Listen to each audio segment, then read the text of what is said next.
At dawn, the city below the Red Keep exhaled its first breath of heat.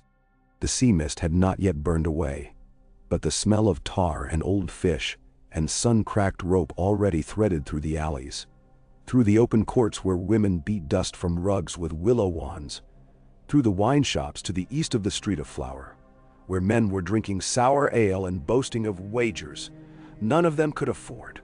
Banners slept upon their poles. Vendors rolled the skins from their stalls and shook out linen awnings that would be gold with light by mid-morning. Far down the hillside, where the river's teeth glittered, barges ferried in wheat and small casks smelling of brine. A boy with a broken sandal ran, and his running kicked pigeons into the blue air in a soft boom of wings. Every sound seemed to carry. The city was like a great kettle brought close to the fire, simmering but not yet boiling, and the gulls were the first white flecks on the surface.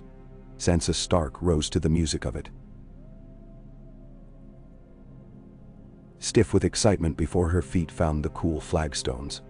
The light at her lattice was the soft gray of eggshell. The air tasted faintly of salt. Somewhere far away a harp was being tuned by a man whose fingers loved each string. She stood for a long while, hands upon the window frame, looking down at the banners hung from tower and wall, trying to name each house by its colors. She had learned so many crests since coming south that they sparkled in her head like beads. She whispered them to herself as if they would hear. The rose, the trout, the storm, the lion, the manticore whose tail was a whip of spines, the great white hand of the hand, everywhere at once. When she lifted her hand to her own throat, she felt the little silver chain Mother had clasped there and was glad of it. The chain made her feel older, almost a woman. Today, above all days, one must be almost a woman. Arya was still asleep, tumbled upon the bed like a small fox, hair everywhere, one bare foot sticking out into the morning. Sansa stepped softly past and brushed her fingers over the coverlet to smooth a wrinkle that immediately returned. Arya would not be roused yet, not until Jane Poole came squealing about knights and splendid steeds and the rest. Sansa did not want a quarrel before such a day. She did not want any roughness in the world at all. She wanted music and color and bright lances striking sparks as they shattered. She wanted honor to be a shape she could hold in her hands, cool and weighty and true. From the high window, the tilt yard looked like a strip of pale sand waiting for the sea. Men were already there, setting the rails, hammering pins, measuring distances with a string knotted at precise intervals.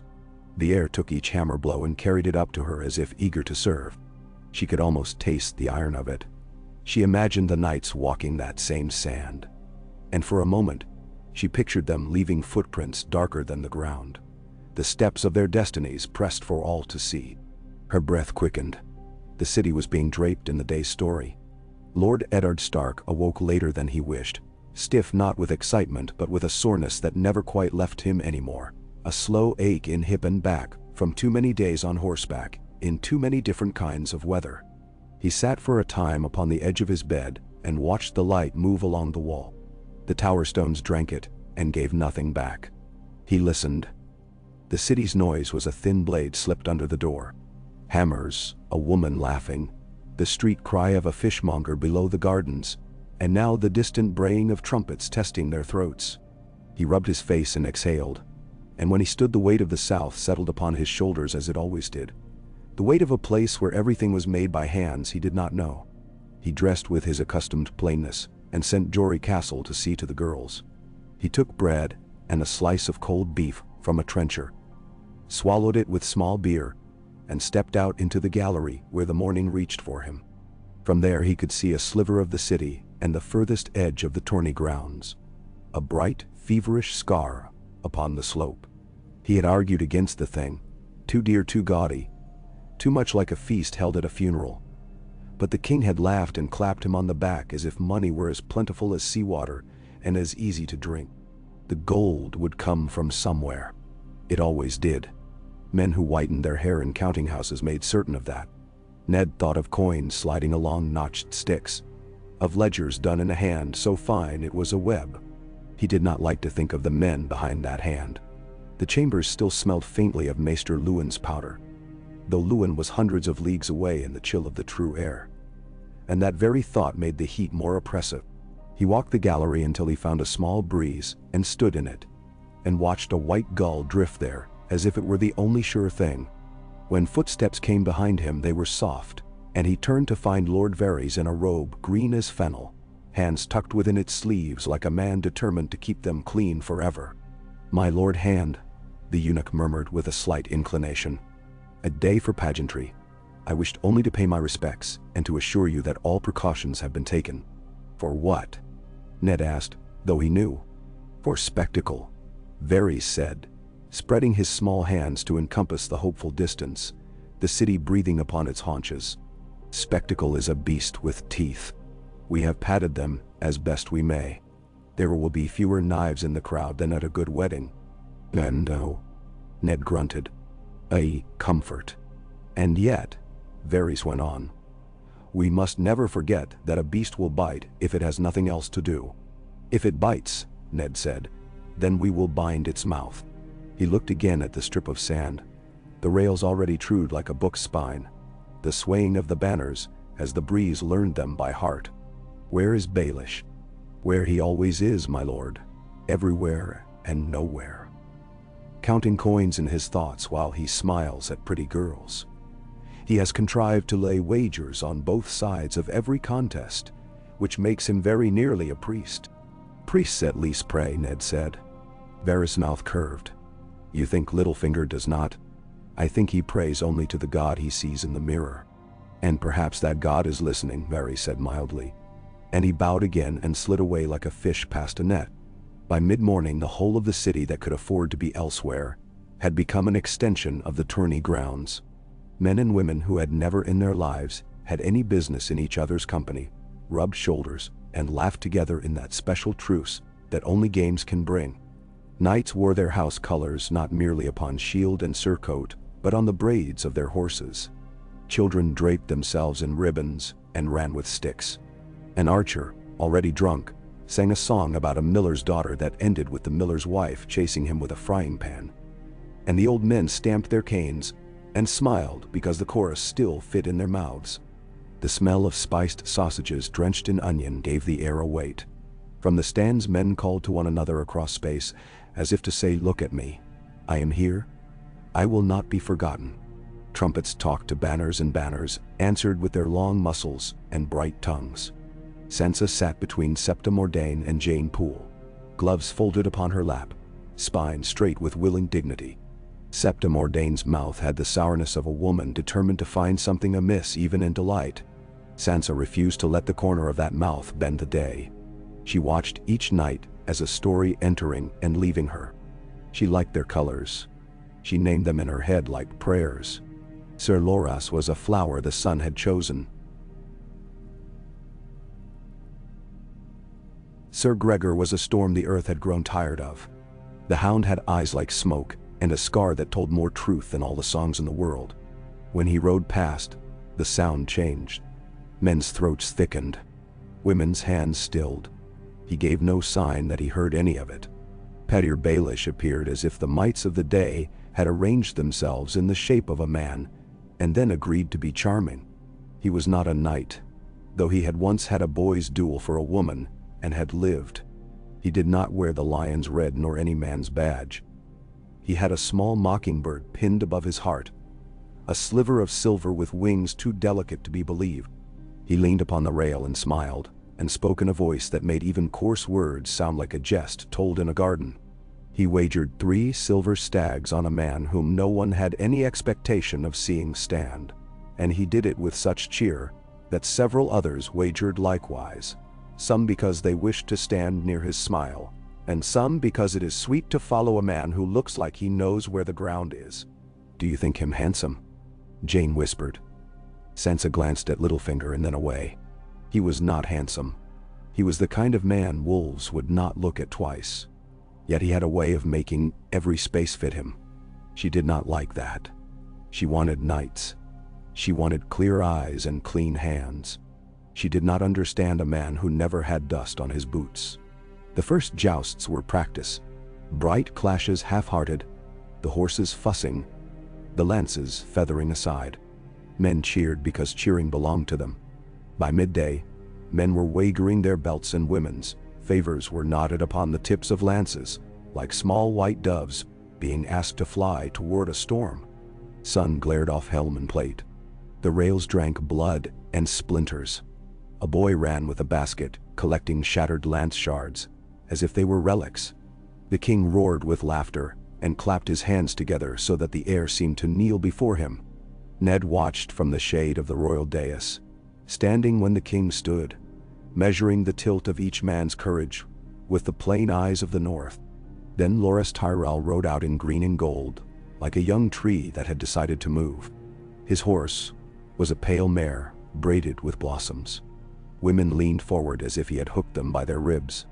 He honored them with a pass of his helm and the flicker of a smile, and the sand answered with its white breath at each hooffall. Opposite him, Sir Gregor Clegane crouched in his saddle like a mountain trying to remember how to walk. His helm made him larger than a man. His destrier was a slab of muscle veined in blue, as if rivers had been drawn upon it for a map.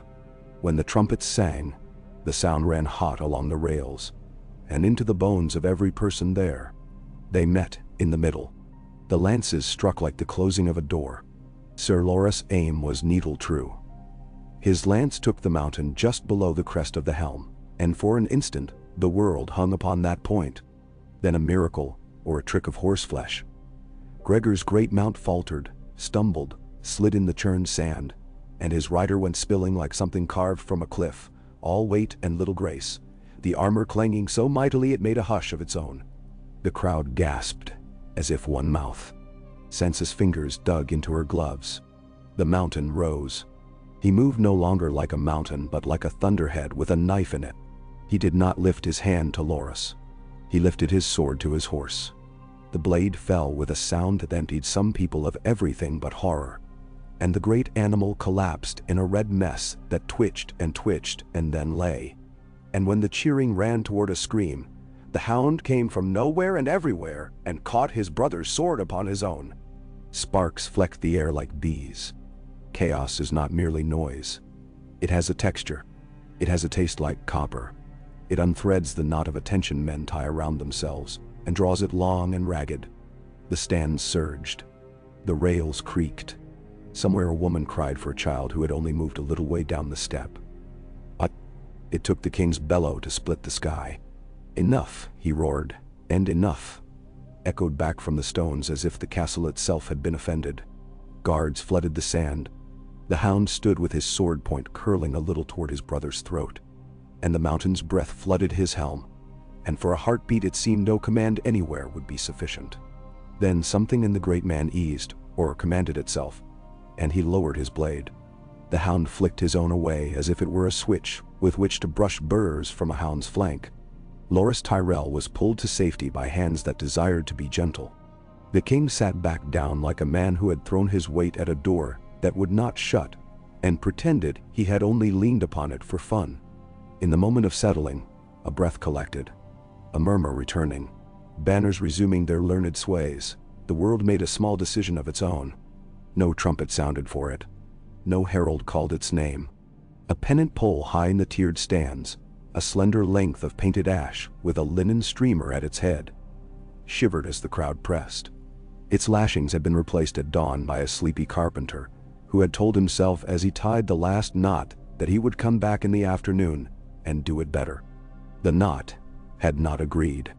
The ash eased out of its stirrup like a fish from a loop and turned, and the pole that had stood so straight for so long became a spear aimed at the instant where laughter was returning. Petyr Baelish did not see it at first. He had been speaking to a plump brewer whose nose was the color of a plum. He had been telling him a story that had ended with the brewer's hand upon his purse and the brewer's heart full of gratitude for the privilege. He turned his head slightly because a girl's braid had brushed his sleeve, and he had a habit of making every such accident seem an intention. The pole came down like a line drawn through his day. The iron shoe at its tip kissed the rail, skipped, kissed again, and the second kiss found the soft place just below his ear. There was no time for a cry. There was no time for anything. Littlefinger's mockingbird winked in the sun as if astonished. Then he folded. The world took him in with the simplicity with which a hand might pick up a coin. For a long breath, nothing changed. People kept speaking and laughing. The hound stepped back from his brother. The king called for more wine. A boy chased a small dog along the base of the stand, and the dog was winning. The space around Petyr Baelish remained exactly the shape of a man. Then a woman screamed, high and thin as wire. She did not seem to know why she was screaming until she looked down and saw the small pool of blood that had gotten out ahead of her, like an eager child, and then she knew, and her scream found words. Ned Stark saw the motion before he understood it. He saw men gathering like starlings, and the way they moved told him more than any cry. He was walking before his mind had arranged it. Guards went with him because guards are taught to move when a lord moves. When he reached the stand, the iron taste of the day became plain upon his tongue. Baelish lay half upon his side, his cheek pressed to the plank as if listening. Blood welled, and then did not. His hair was neat still. His hands were neat still. The iron shoe of the pennant pole had fallen away and lay at his fingertips, as if he had intended to pluck it up and twirl it. The mockingbird was bright, bright, bright. Varys appeared as a pearl appears in a shell, all at once, and with a sheen that suggested he had been there long before anyone noticed. His hands fluttered. "Oh," he said softly, as if mourning a ribbon. "Oh." "Get the Silent Sisters," Ned said, kneeling. He pressed 2 fingers to the place in the neck where a pulse might be. He found only the day. Baelish's skin felt like any man's skin. It told him nothing. And the carpenter who bound these poles. Find him. Men now. A misfortune. Someone murmured behind him, and Ned knew the voice even before he looked up. Sir Renly Baratheon stood with his hair too beautiful for any man's good, his mouth set in a line that would be sorrow if it needed to be. Loras Tyrell had come up beside him again, helm under his arm, a smear of his horse's blood along his greave that made a strange companion to his youth. Men who had been ready to cheer were now ready to look solemn. "A terrible mischance," Renly said. "Terrible," Loras echoed, and his eyes flicked to the dead man with the look of a boy who has thrown a stone into deep water and is waiting to hear if it will ever strike the bottom. King Robert had to be told twice. The first time he waved a hand as if the news were a fly. The second time he frowned as if something had cheated him of a laugh. "7 hells," he said. "And did the man owe me money?" He drank and wiped his mouth and sat as if the bench had tilted beneath him. "Miscegenation," he said, and then, "Mishap. I'll have no sorrow at my sport. Take him away." Then the Silent Sisters came with cloths that had been laundered in cold river water and laid upon stones to dry. They moved as if they were the wind bending grass, and one of them put her fingers to Littlefinger's eyelids and closed them. And now he looked like a man who had thought something clever and meant to say it, and then decided to save it for later. They lifted him with the ease of women who lifted men every day, and walked away with him as if walking down a garden path. Sansa did not realize whom they had taken until Jane grasped her arm with fingers like 5 small birds. "It's the funny one," Jane breathed. "The one who said things." When Sansa looked again, there was only the dark patch on the plank and the small glitter of a brooch that no one seemed yet to have noticed. She felt suddenly as if she wished to sit down in a cool chamber by a window and do her embroidery and listen to Septim Ordain lecture about modesty, and she did not know why. In the cool of the Tower of the Hand, Jon Arryn's old solar held a light that seemed to be made of dust. Ned stood there with Jory and 2 guardsmen and the carpenter, a man whose hands were nicked and scarred and clean, in a way only a working man's hands can be after a day's labor. He had been found quickly. He had been the one to lash that pole, and he said so before any question could be formed. "Rope was sound," he insisted, his lower lip jumping. "Ash was sound. I said it proper. Ask Hullen, he knows wood." The man swallowed. "I was to go back. I told myself it weren't urgent. I see that I were wrong." Jory looked to Ned. Ned looked to the man. "Did anyone bid you hurry or hold you this morning?" "No, my lord, only the foreman, and he only with his boot." The man's eyes flicked from Ned to Jory and back. "I carry a wife and 3 small ones. I would not do a thing to..." Ned raised his hand. No one says you would. He studied the coil of rope upon the table. From any rope you can tell nothing and everything. The fibers showed no fresh cut. The knot, half untied, had been a common hitch. A man in haste would use it. A man in caution would not. He set it back. Go home, he told the carpenter at last. Do not flee the city. He waited until the man had gone, then exhaled slowly. Jory shifted. My lord, the world loves an accident, Ned said. So do men who need one. You think? I think a man such as Petyr Baelish would seem to have made accident his trade. It is my ill habit to ask whom accident serves. He rubbed his forehead. Baelish had friends. Baelish had enemies. I do not know which number runs higher. We will have both at our door before sunset. They did. Lords came to frown and make those small, courtly noises grief requires. Merchants came to inquire, with a kind of avid politeness, about the disposition of certain debts. Girls came to whisper tearfully of a kindness he had done them, paying a mother's rent, buying a loaf, making a joke when a girl's shame had been too heavy, and each story left behind it the faint suggestion that the kindness had been a thread sewn into a greater garment no one had it entirely seen. Varys came again and stood before Ned with his hands folded like a prayer book. The city loses what shall I say, an able official. Say what you mean, Ned said. Very well, Varys murmured. We lose a man who loved to imagine that he arranged what the world had arranged for him. He was, if I am not mistaken, rather good at it.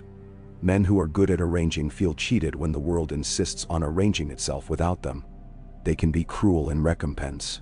Take comfort in this, my lord. Cruelty seldom outlives its author. Ned did not find comfort. He found only a new shadow. He thought of Catelyn. He thought of a dagger with a hilt of dragon bone and a story that had pointed like a finger. He thought of a brothel he had permitted himself to enter, because a man he disliked had told him there was need. He had not liked who he had been that day. He had told himself need was need. Now the man whose word had led him was laid out for the stranger's kiss. Need remained. Cersei Lannister received the news with a look one might give a dress that had come back from the mantua maker, not as one had imagined it. She was alone in her solar save for a girl pouring wine. She listened without interruption, then stood very still and turned her cup slowly in her fingers so that the wine made a small red spiral along the silver. An accident? She said at last. So the hand says. The man who'd brought the news stared fixedly at a point 3 inches above the queen's left shoulder. Lord Baelish, Cersei said, tasting the name as if it were one of those plums that could be sweet or sour depending on the tree. He spoke too much and said too little. He smiled as if his teeth could cut. He was useful. She lifted the cup to her mouth and did not drink. Useful things break. When they do, one acquires new ones. She set the wine aside. Find Janos Slynt, she said. Tell him I have a gift for him. Tell him it is one that can only be opened by strong hands. In the heat of the afternoon, Sansa stood in a corridor where the stones exhaled yesterday's breath. The gaiety that had swelled so easy and large in the morning had flattened, a pastry left out too long. Music still wandered the halls, but as if it had lost its way. She found herself thinking of Winterfell, of the way the light there did not hurt your eyes no matter how brightly it lay upon snow. She thought of the weirwood with its red leaves and its face cut ages past. A face so old it had learned how to be patient with men. She did not think of home often. Home hurt. Then Arya darted out of a doorway as a swallow darts, hair wild, face smudged with something that might have been dust and might have been adventure. For a heartbeat, Sansa understood everything she had ever resented and everything she had ever loved. You missed the dance of the dogs, Arya said breathlessly. 2 great mastiffs from the kennels got into the kitchens, and there was stew everywhere, and a knight slipped and fell, and all the squires laughed. Why are you looking at me like that? Be still. Sansa heard herself say, surprising herself with how calm her voice had managed to be all day. Be still, Arya. Do not run. Do not run so much. Mentau. Arya stopped as if Sansa had reached out a hand and caught her by the ear. She scowled, and then, because she was not insensitive, she looked more closely and saw the strain around Sansa's mouth.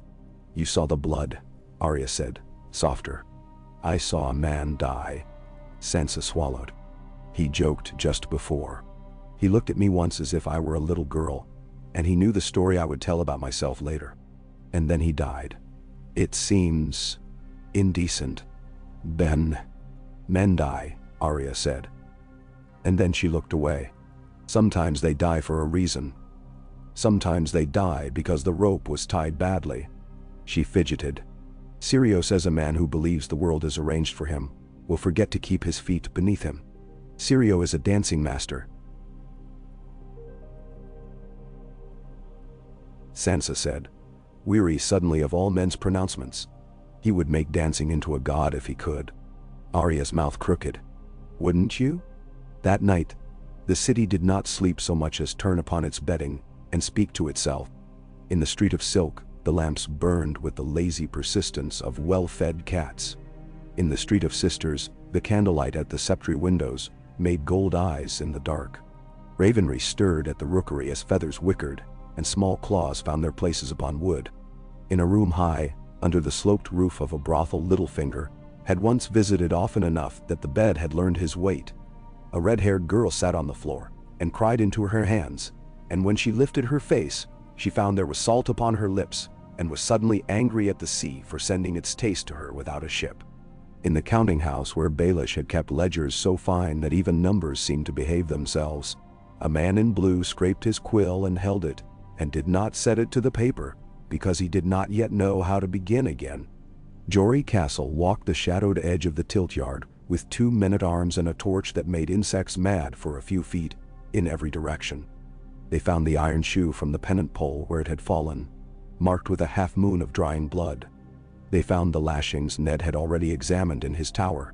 They found a boy, sleeping with his head upon a keg, who swore he had seen nothing but had dreamed of flying. They found a coin, a copper halfpenny, pressed into the sand where a heel had pressed it too hard.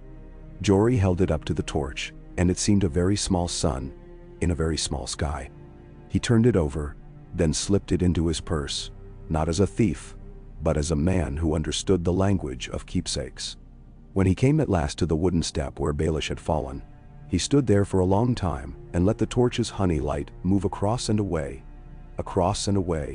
and thought of the dead man's careful beard and fast eyes, and the way he had amused himself by touching every edge in the room, simply because there were edges.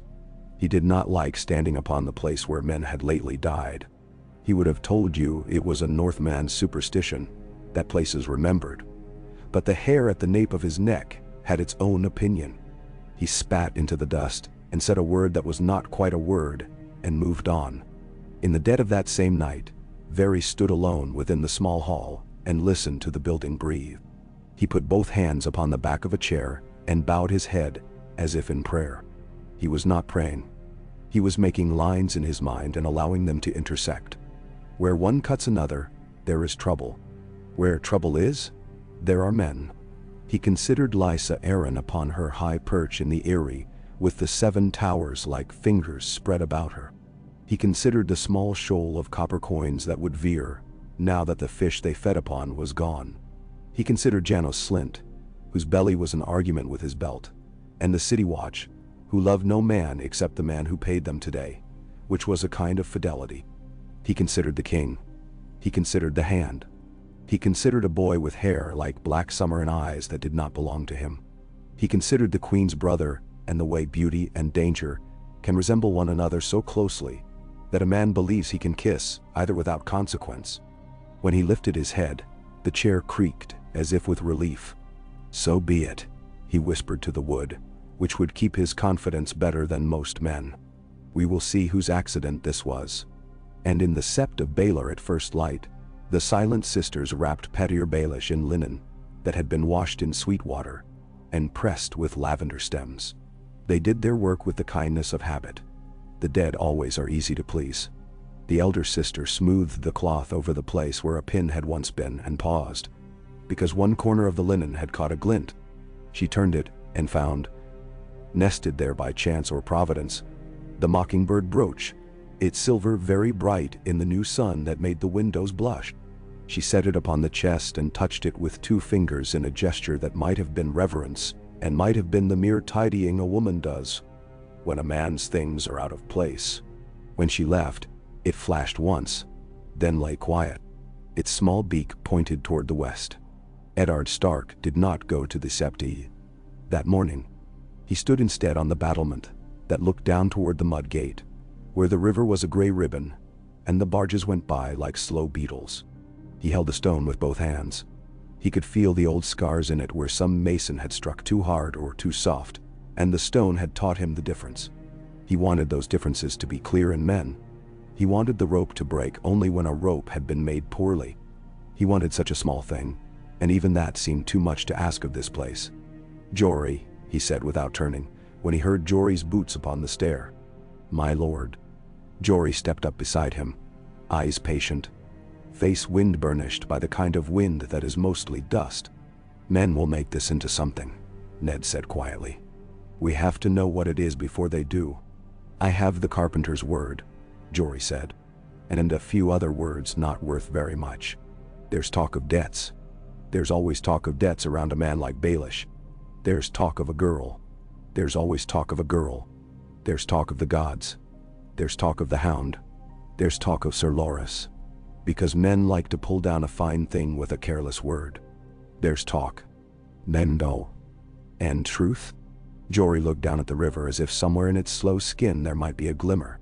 "Truth keeps its own counsel, my lord." "Find it," Ned said, "before others do." The day climbed. The city put on the mask of routine. Men went to the lists again, as if the sand had not taken a man yesterday. And the rails were relashed with knots an old sailor would have admired. The king insisted on more wine, and got it, and laughed at things that would not be funny in any other mouth. Cersei watched the world with a stillness as bright as a blade. Varys listened. Renly threw his arm around Loras' neck, and kissed his hair in a way that 2 men might, if they were brothers, and none would object, and then laughed louder than the need required. Across the yard Littlefinger's men, those he paid, and those who had only learned to look toward him when they were uncertain, stood very straight and very careful, as if straightness could be a raft. Near dusk, as the shadows drew long and soft as spilled velvet, Sansa and Arya walked together in the gardens, because Septa Mordain said the air would be good for their tempers. They moved without touching, the space between them a delicate, shifting thing. In the arbor a thrush sang 3 notes over and over, and Arya began to whistle it back until Sansa told her not to. The thrush stopped first. They came to the small fountain where the water rose and fell without caring that anyone watched, and there Sansa sat, and at last said, very quietly, "Do you think it means anything?" "What?" Arya asked, with a mouth already reaching for the next thought. "That a man should die so, on a day of games. That it should be him. He was always arranging things. That is what men say of him. That he made the world happen in a way that pleased him, like moving pieces on a Sivas board, and then the world happened to him." "Burn." Arya kicked the lip of the fountain to see the water jump. "Maybe it means the world does not like to be told what to do." Sansa looked at the water because water kept its face no matter what you asked of it. "I thought that was what men were for," she said before she knew she would say it. Arya snorted. "That's what men think men are for." She knelt and wet her fingers and drew a line upon the stone. A quick small road that shone for an instant and then was gone. Syrio says the water dances where it likes. Sansa was tired of Syrio. She was tired of men's sayings and of girls' answers and of questions piling up like laundry in a chest. She wanted the day to be the simple thing she had been promised. A day of lances and garlands and knights whose eyes could be trusted. She stood, and the hem of her gown caught on the carved ivy of the fountain, and she tugged it free without looking, and the cloth came away with a sigh as if it had been happy there. "We should go in,"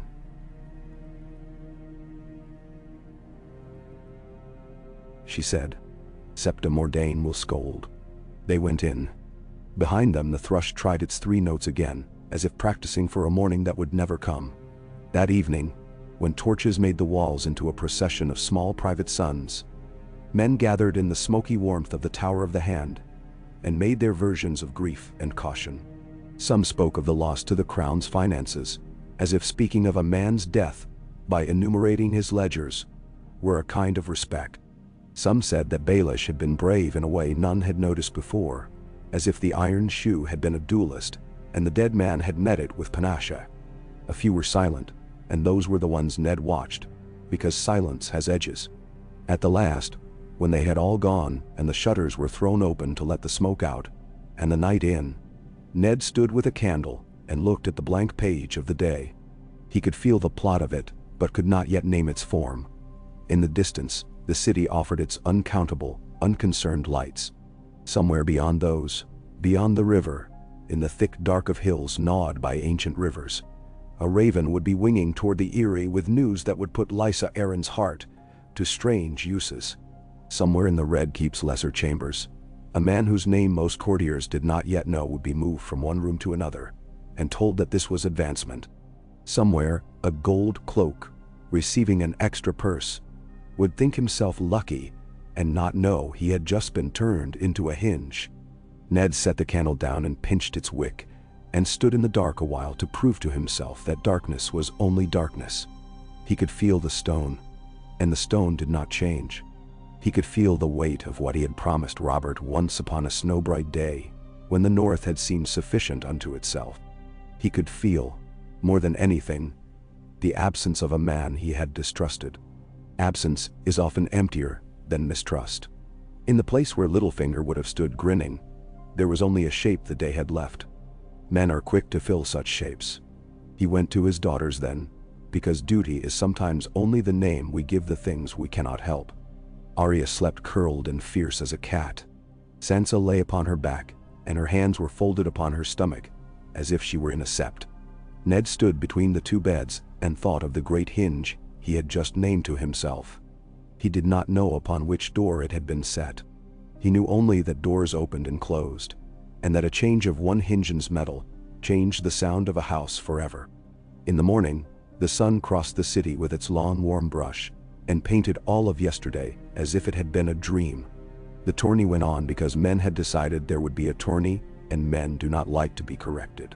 Helped by this, the world pretended to be the same. But small things had shifted.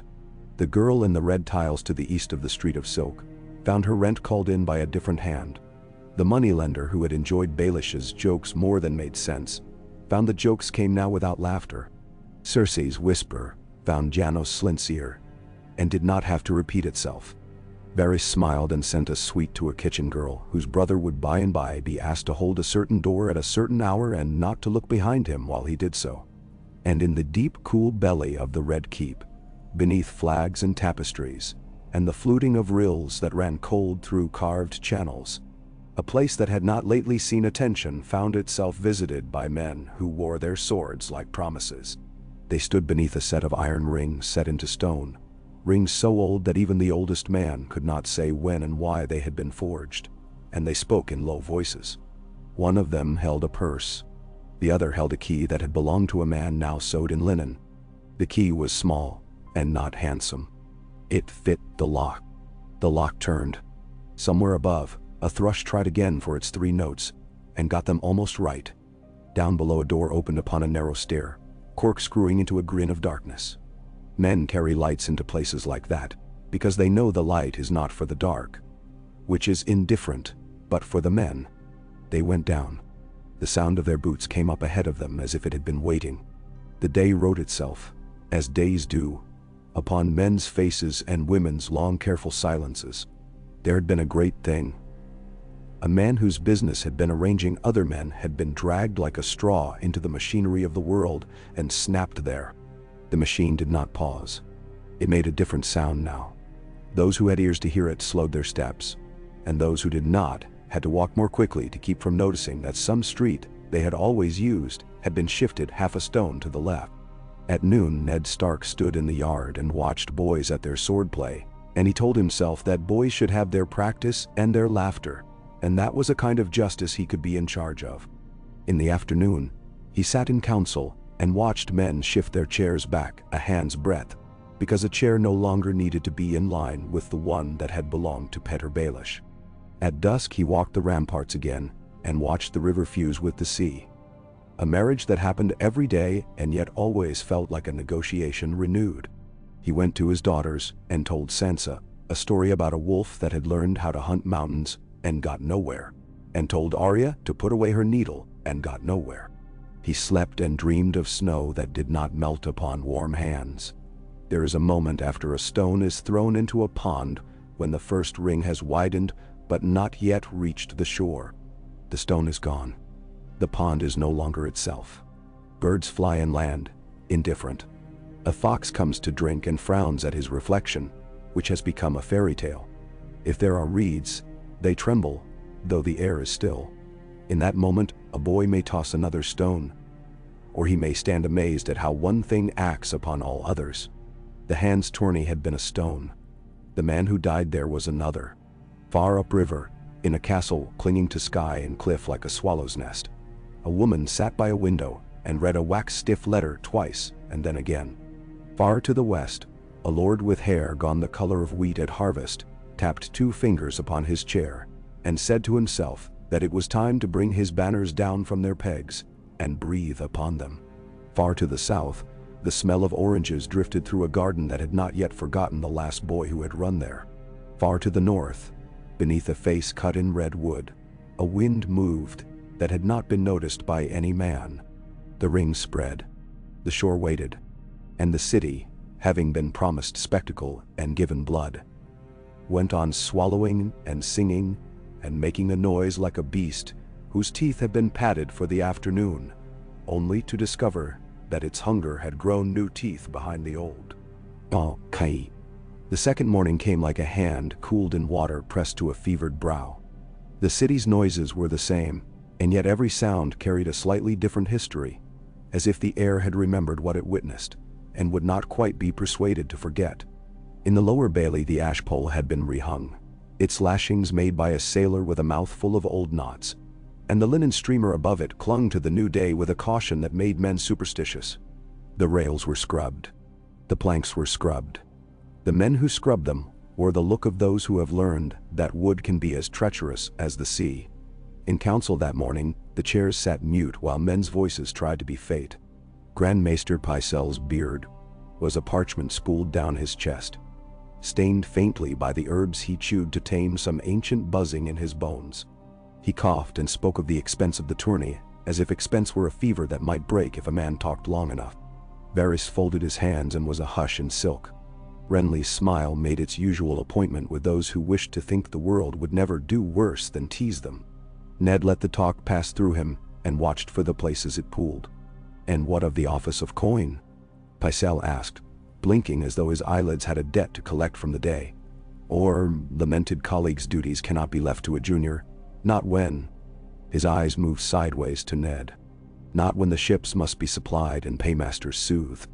"Lord Baelish had deputies," Renly said lightly. "Little hands to carry his little ledgers. One of them can be made to wear an older man's hat till we decide upon a head to fit it." "Menagasa."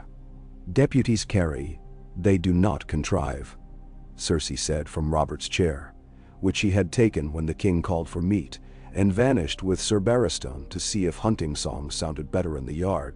She wore green so deep it might have been black, if the sun did not like her as much as it did. "We must have a master of coin. The crown is not a child that can be amused with counters." "Do you have a name?" Ned asked, tired of hearing his own voice repeat itself with courtesy. "Or do you propose to invent one?" Cersei's eyes stayed on him a heartbeat longer than courtesy prefers. "Lord Giles is an elder of good family," she said, drawing out good, as if it were a thread she meant to knot. "He has kept his estate steady through years that would have found lesser men on their knees at the door of any goldsmith who would hear confession." Renly made a small face and then smiled to veil it. "Lord Giles coughs his knights as if they were coins. He can count air, I grant. And now, his cough does not touch his counters," Cersei said. "He is tractable, and with the city's merchants he is held to be proper, tractable, Renly repeated softly, and for a moment he and Ned saw the same picture and did not say it aloud. Varys inclined his head. Lord Giles has the advantage of being alive, he murmured. A rare virtue this week. The merchants will be soothed by a familiar hand. Soothed men lend more easily. Frightened men clasp their purses like lovers. Bah! Then let Lord Giles be named to the seat, Cersei said. The king will nod when I tell him. He nods loyally where friendship sits. She was not looking at Ned anymore. We shall have no gaps. Gaps beg for accidents. Mendem Sawania. Pycelle coughed agreement with a noise like paper crushing in a fist. A scribe bent his head and made scratches to turn certainty into ink. Ned's hands sat quiet upon the arms of his chair. Lord Giles Rosby at the coin would mean the coin at Cersei's leash. The leash would shorten, and with it, the city's patience in 100 ways that looked like none at first. Baelish had made the leash a game, tugging where it pleased him to see men dance. This would not be a game. He was about to say so when the door parted to let a breath of yard heat and Sir Barristan Selmy. Behind him, Lancel Lannister shone with the bright lacquer of new youth and new courage. The boy walked a step too far into the chamber and then remembered himself. Selmy stopped one small pace short of the table, which had learned his distance long ago. The king invites your attendance in an hour, Sir Barristan said. He rides this day. The Kingswood boar still lives, Renly said, pleased for a moment to be a boy. The smiths will need to make a stronger spit. Cersei's smile was like a blade laid flat. See that the king has wine, she told Lancel, as if he were a goblet tilted in a certain hand already. He rides better with his thirst slaked. Take the Taroshi casks. Sweetness sits easy on a hot day.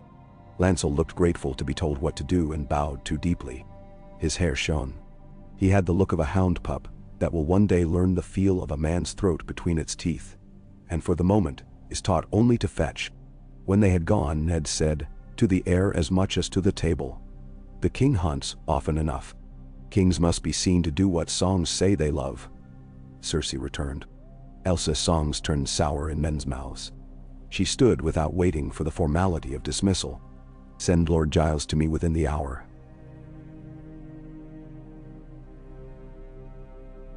She told Pycelle, and went out like a ship that has found wind while all others wait upon it. Renly watched her go with eyes that had counted too many sails in a day not to know a storm. When the door had shut and the room was smaller, he leaned toward Ned. You do not like it. I do not like men made into strings. Nor do I, unless I am the man. Come walk. He rose without looking to see whether Ned would follow, which was a gesture that worked upon certain men more surely than any command. Ned stood because the day would not improve with sitting. In Renly's chambers, the scent of beeswax and hawthorn was clean enough to make a Northman forgive the South for an hour. Loras Tyrell lounged near a window, the light choosing his hair as if the whole room were a flower. He rose with an easy grace and inclined his head to Ned without mockery, which Ned noticed and put by. Renly pulled a cloth from a small board placed upon a table and showed Ned a game he had not asked to play. A set of counters arrayed as if numbers might be persuaded to pretend they were kings. Is this Sivas? Ned asked, because the obvious can be politeness. Something like it, Renly said. See here. A king. He touched a thick piece, painted with a stag's head. Here a queen. His finger hovered above a lioness that had been scratched thinly through with red paint. And here. His nail clicked a piece painted with 3 crowns stacked one upon the other. Our Lord of Dragonstone, who will not leave his island until someone tells him a law has been aired and needs his stern face to scold it straight again. He moved the lioness 2 squares with his fingertip. Cersei will not let Stannis in the room, and she cannot abide to hear his name except as a curse.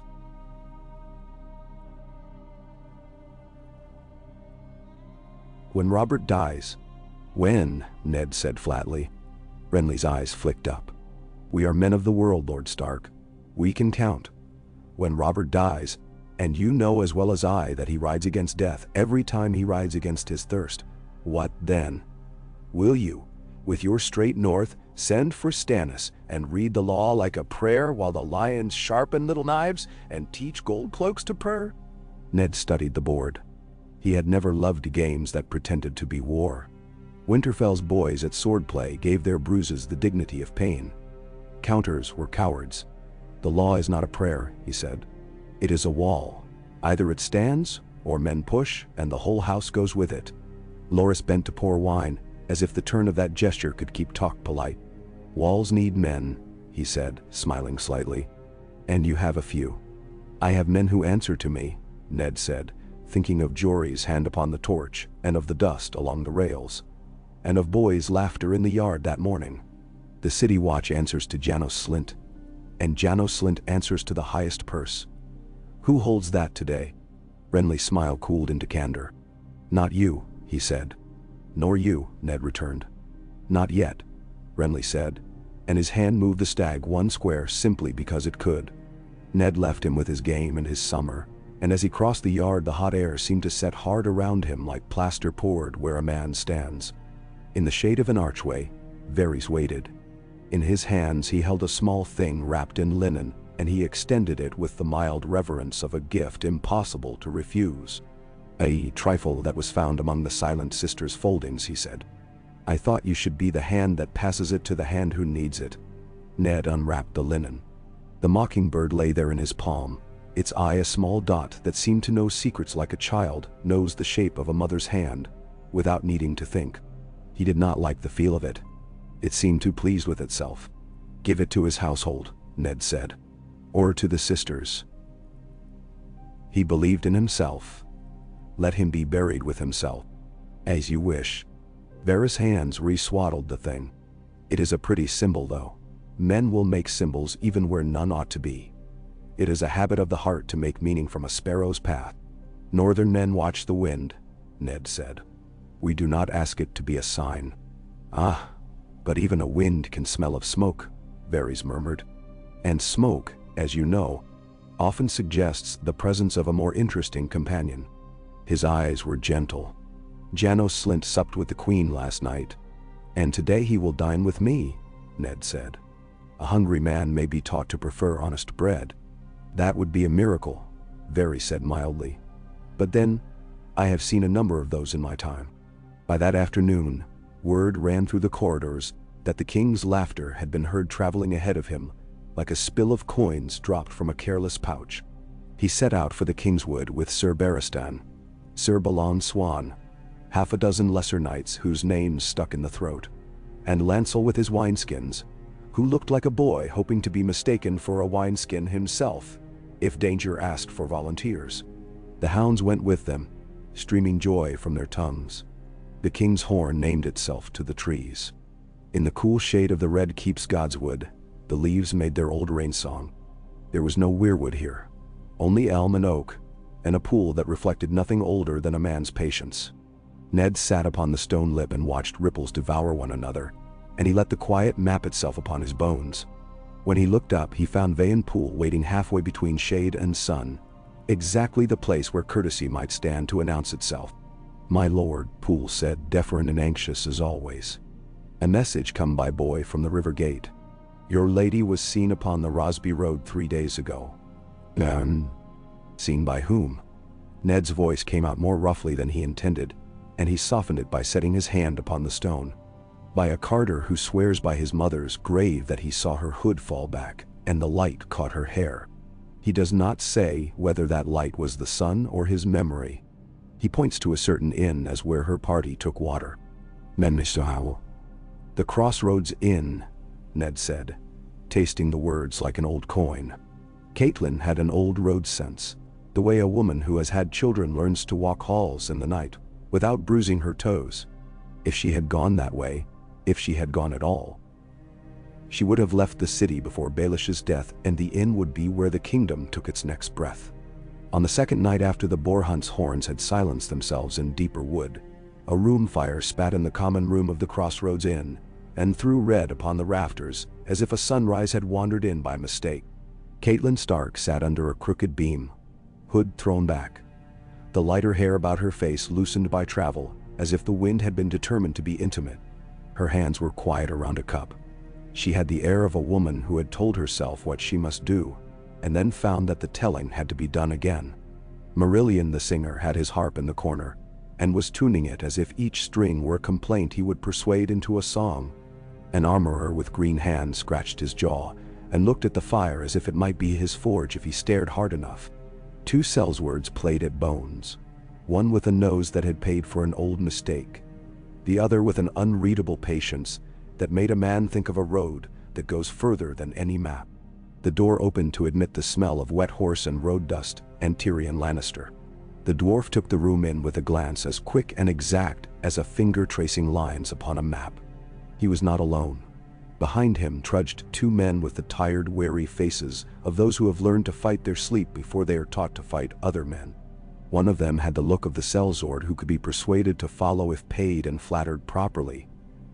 The other looked as if he could be persuaded to stop if paid twice.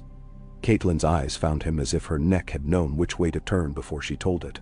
The dagger's memory rose within her like the taste of iron.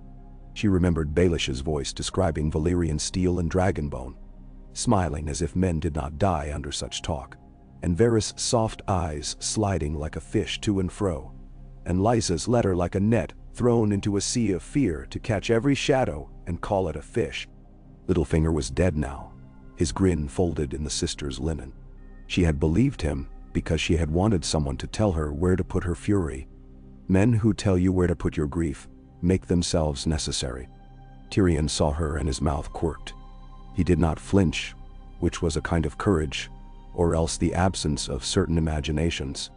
He made a small show of removing his gloves, as a lord might before he clasped another's hand. "Lady Stark," he said, and his voice carried like good wine poured properly. "I confess, I did not expect to see Winterfell in this inn's corner." "Nor I Casterly Rock," Catelyn said, surprised to hear the softness in her own tone. He came to her table as if to an old friend, bowing just enough to give her choices. "May I?" "You may stand," she said, and then, because her mother had taught her manners do not dim a sword, "or sit, as you please." He sat. His eyes did not leave her face. "I have been to the wall," he said conversationally. "A fine cold stone to lean against when the world's breath is too warm. There I drank with your bastard, and found him too honorable to waste even small talk on a dwarf's jokes.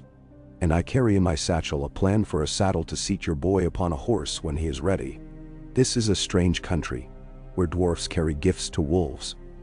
But then we are all strange men in strange lands at present. Men are sorry you." Catelyn looked at his hands. They were clever and small.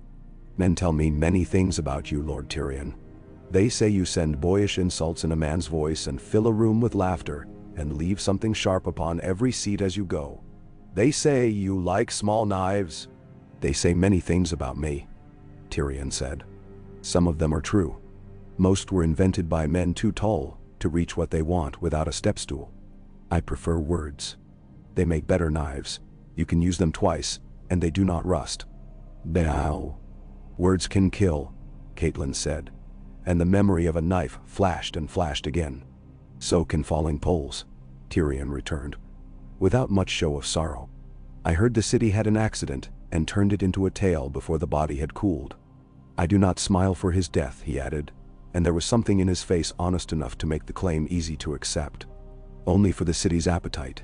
It eats even its accidents." She leaned toward him because her heart insisted. "Did you wager on Bran's fall?" she asked quietly. "Did you send a knife to take what the fall left alive?" He did not blink. "I wagered coin on a boy I did not know. It would be a tedious game, and one likely to end in loss. I prefer surer bets. I did not hire any man to kill your son. If a man tells you I did, he is someone's tool, or else he is a fool fashioned into a tool by his own reflection." "No." "Baelish said the dagger was yours." His name felt wrong in her mouth now. It tasted of the way a man lays a hand upon your arm and calls it assistance. "Baelish said many things in life," Tyrion said. "He will say none now. I had a dagger much like that once, it is true. I won it in a bet from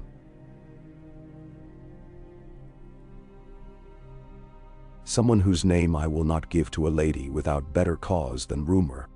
If that man lost it to another, and that other lost it to a cutthroat, that is a story made entirely of the words men tell to make themselves seem closer to the center of a circle than they are.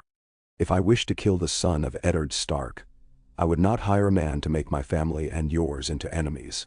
There are simpler ways to accomplish complicated things. And Anawan. You speak cleverly, Catelyn said. Clever speech can be a veil or a mirror. I am weary of veils. Then look, Tyrion said, and he lifted his small satchel, fumbled a moment, and laid upon the table a roll of parchment tied with a plain string. He set his hand upon it only until her hand moved. Then he withdrew with an exaggerated care that made a joke of itself. When she untied it, the parchment unfurled with a sigh that sounded like relief. The lines were neat and practical, drawn by a man who understood that a boy's safety depends upon the curve of leather and the angle of weight. Maester Luwin may improve it, Tyrion went on, but the notion holds. A high pommel and wings to keep his legs secure, leathers to lace to the stirrups.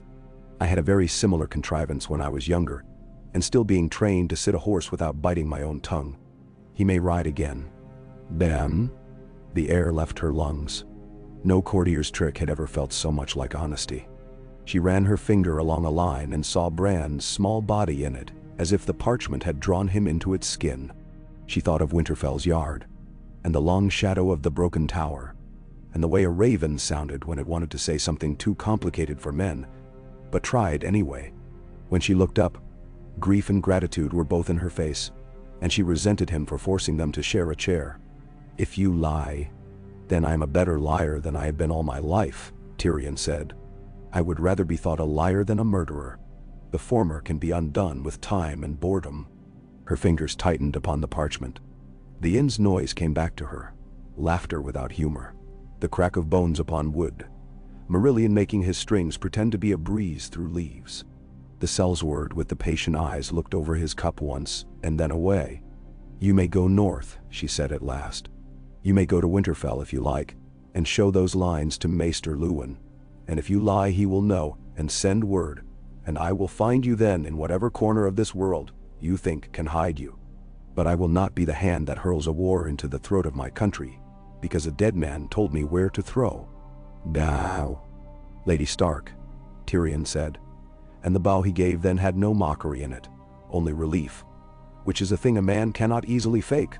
You do me honor, and if you had done otherwise, you would have done me the service of being the first honest wolf to try and eat me while telling me so. I have long grown bored of the other kind. Down. He rose. She tied the parchment again, and her hands did not shake. The sellsword with the patient eyes caught Tyrion's glance as a man might catch a coin tossed without warning. He tilted his head infinitesimally, which is all the yes some men care to give. When the dwarf had gone, the room's temperature altered. Men always take with them the weather they need. Marillion set his harp in his lap and plucked a phrase that wanted to be a road. Catelyn drank the dregs of her cup and tasted that the wine had gone thin.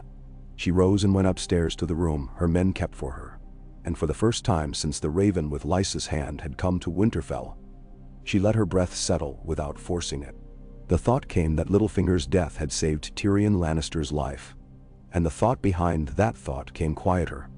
Or perhaps it had saved winters and summers full of lives. It is an old game to pretend to know which stone thrown saves which fish. She lay down upon a narrow pallet and did not sleep. But the day gentled enough to be born. South, the king found his boar. Or rather the boar found the king.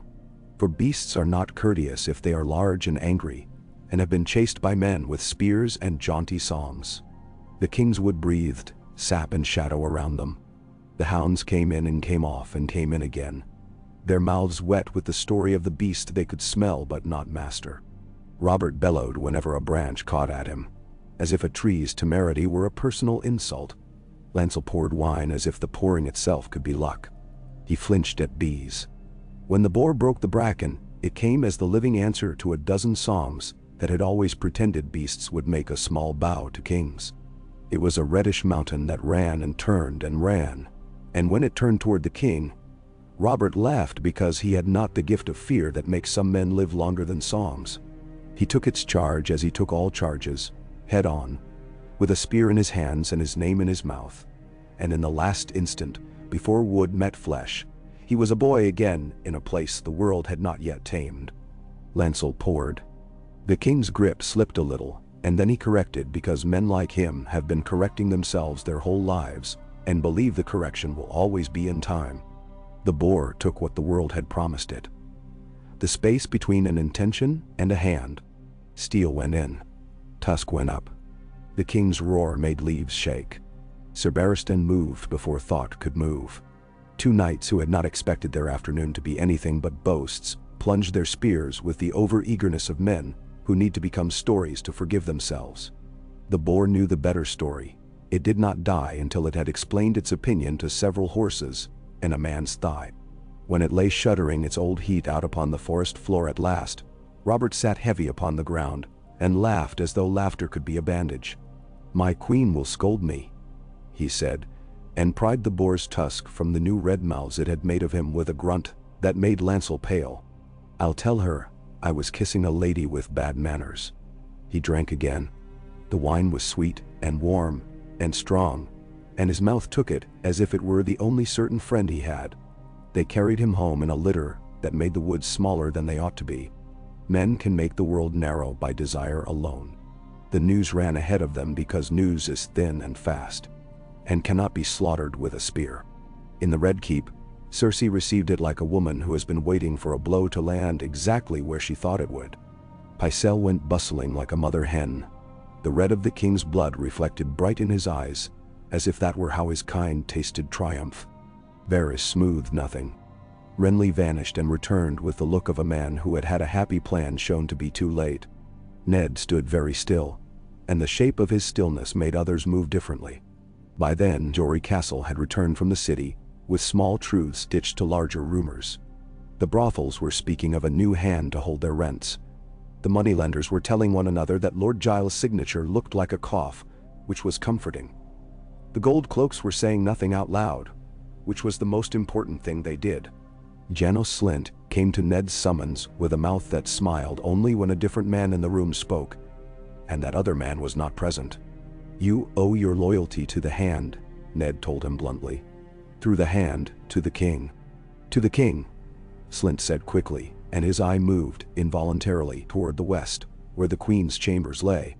"Always the king." "When the king lies abed," Ned said, "and will lie there some days, your eyes do not move. They stay where the law says they must." He let the words sit. "If there are to be disturbances in the city, they will be made by men who wear fine cloth, and do not like the way certain numbers add.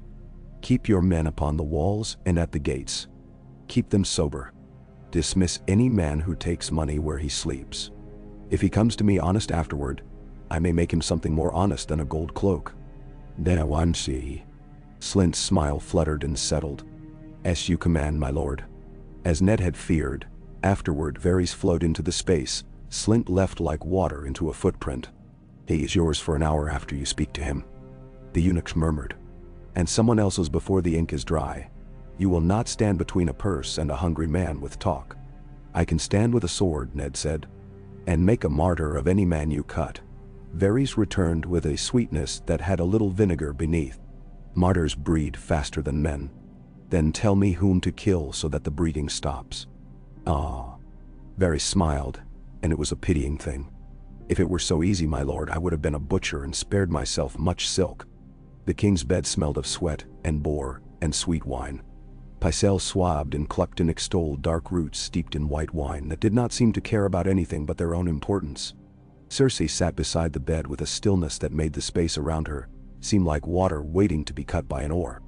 Joffrey stood at the foot, handsome as an accusation, with his hands clenched hard to remind them what fists are for. Myrcella's face was the best thing in the room except for Tommen's fat, bewildered hands. They loved their father without adjectives. Ned looked at them and felt an ache gather under his sternum that he had no name for. Robert grinned at Ned as he came near, though pain gnawed his mouth's corners. "Gods," he said thickly, "you look well for a man who doesn't drink." He laughed, and then wheezed, and then winced. Wrote a will, he declared with the air of a man who has remembered that he owns something.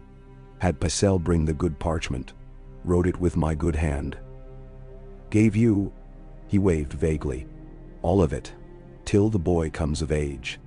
Ned looked at the name that sat upon the parchment like a lie waiting, and the lie was a single word, and the word was son. He felt his mouth ask to be dry and indulged it. I will not fail you, he said, and knew the only honest way not to fail would be to fail a queen. Cersei's eyes on him were clean and empty as new glass. She had not yet lost. Those eyes made him want to leave the room and go to the yard and teach boys the name of every bone in their sword hand and tell them that hands are treacherous and sometimes cannot be trusted to do what a man's head decides.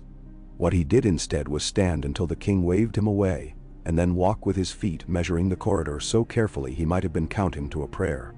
Renly came to him later with urgency, wearing a better face than diplomacy. Tonight, he said without any game upon his table this time, we take the queen and the children. It is a single castle. We have men in it. Ned stared at him. Honor lay upon him like a cloak, and he had learned the comfort of its weight so well, he had forgotten the way it can strangle in a fight. They are the king's children, he said. They are the queen's, Renly shot back. That is the trouble. And you know it. Or else Stannis does, and will say so when he comes to the city and says the word bastards in a tone that will make men nervous. You are not a fool, Lord Stark. Do what the law would do, only without the long walk and the singing. He did not say what every man in that castle had begun to suspect, because in some matters even bold Renly preferred a euphemism to a blade. If I arrest a mother and her children in their beds, Ned said, I become the thing I am standing against. If you do not, Renly said, you become something else entirely.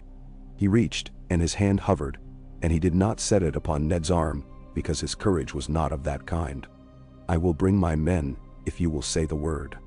If you will not say it, then I will take my men, and the man I love, and I will go before the dawn when the guards drowse, and I will be halfway to Highgarden, before the city finishes its yawn. That is not a threat. It is a courtesy. So that when tomorrow comes, and looks unlike today, you will not be surprised. Then? Ned watched him go and felt the house of himself tilt upon its stone. In Winterfell, answers had been the shape of the earth.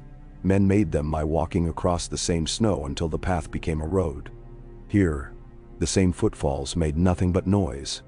He went to the God's Wood and stood with the 3 trees that were not his gods, and thought he heard the old northern leaves talk out of memory.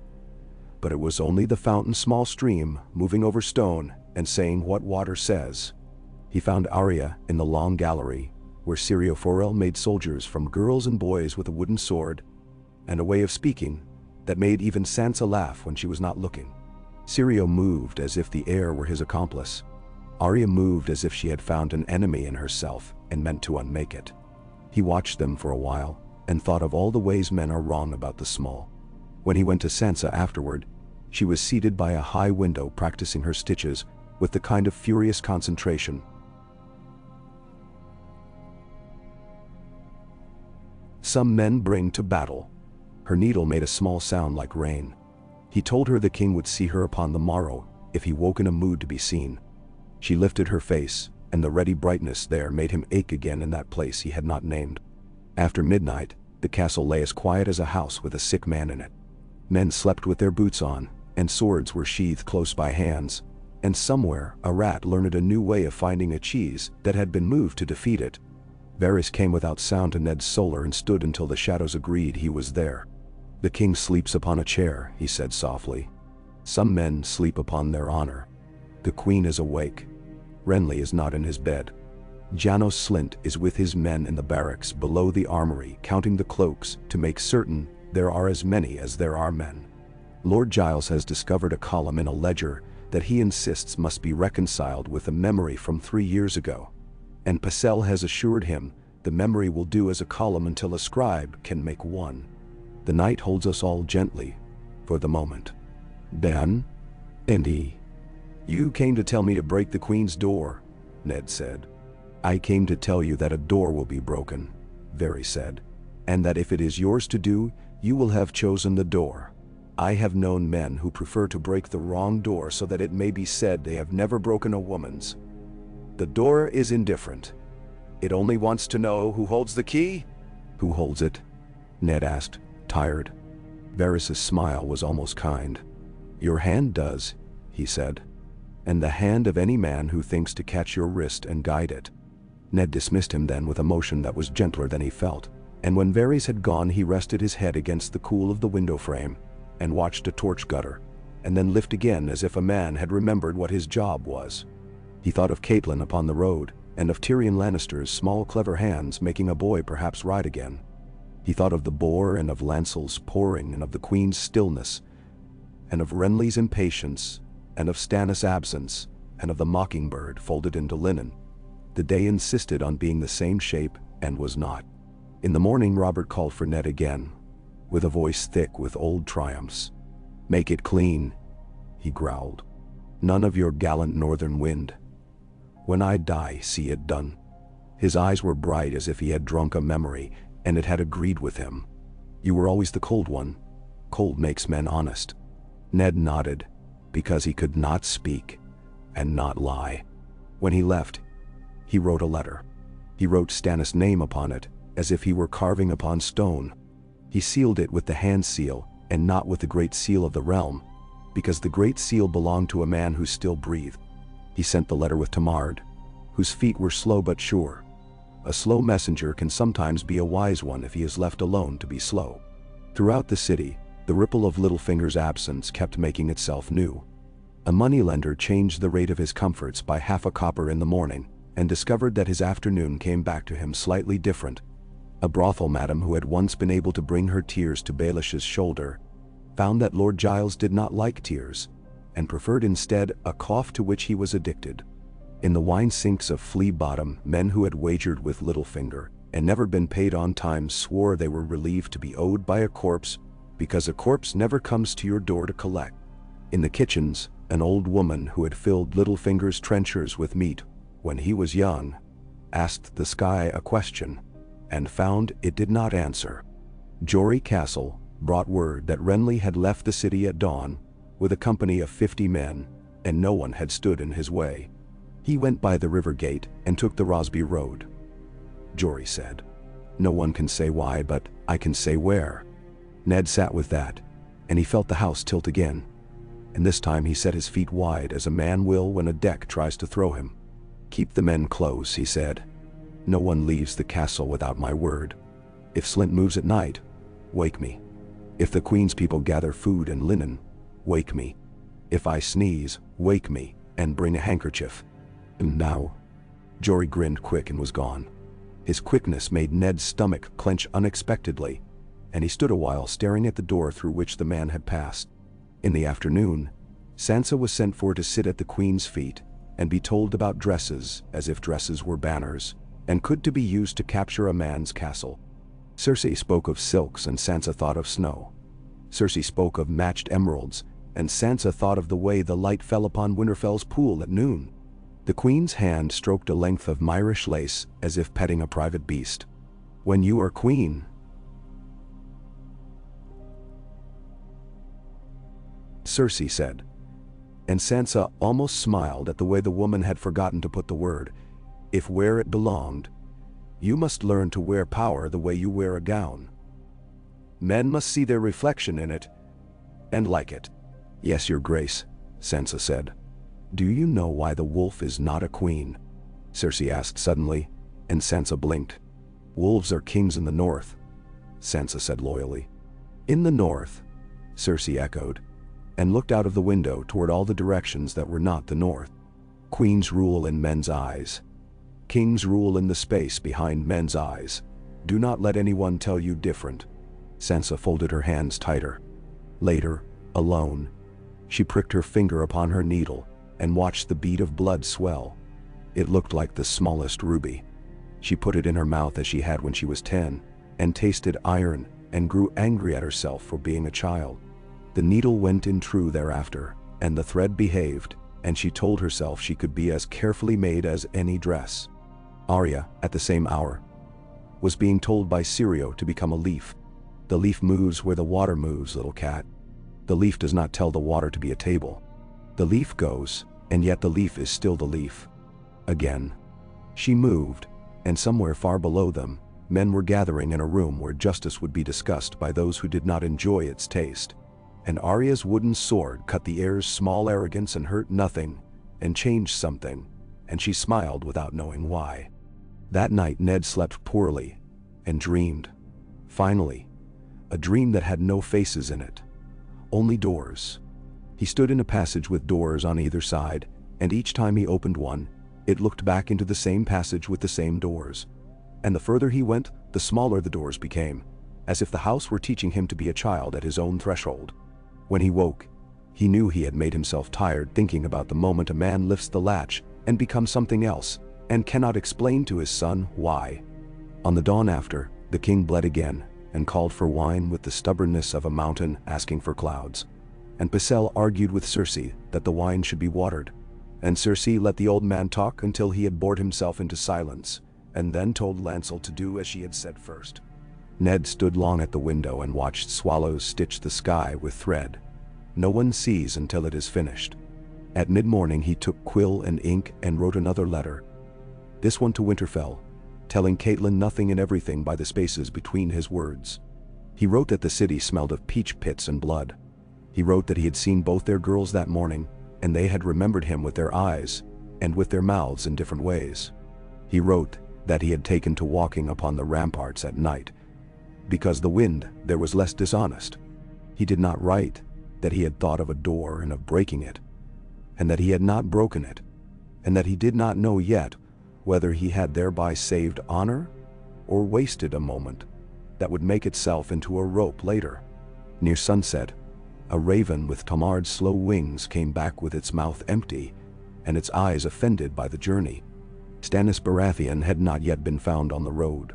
Men at the Dragonstone docks told in their careful voices of a lord who had sailed for King's Landing by a different tide than usual, and had not arrived. Either the wind had decided to be impartial, or the lord had decided to be elsewhere. Ned put the non-news beside his plate, and ate bread without tasting it. As the castle's lamps were lit, those small suns men make to persuade themselves darkness can be broken by coin alone. Janos Slynt came to the hand with reverence made clumsy by greed. "You wish to see me, my lord?" he asked, already trying to calculate how much truth might be required, and how much could be saved for later. "I wish to tell you that the gold cloaks will remain upon the walls tonight," Ned said with a weariness that pretended not to be hope. "There will be no arrests. No doors will be broken. If any man comes to you with any other instruction, send him to me." "Even the Queen?" Slynt asked, the gleam he could not help showing itself. "Especially the Queen," Ned said. Slynt bowed with an humility that had not visited his face in many years. "Ace, my lord commands." When he had gone, Varys came again, as if the two men took turns at being the same shadow in Ned's life. "No doors tonight," he murmured. "Very tidy.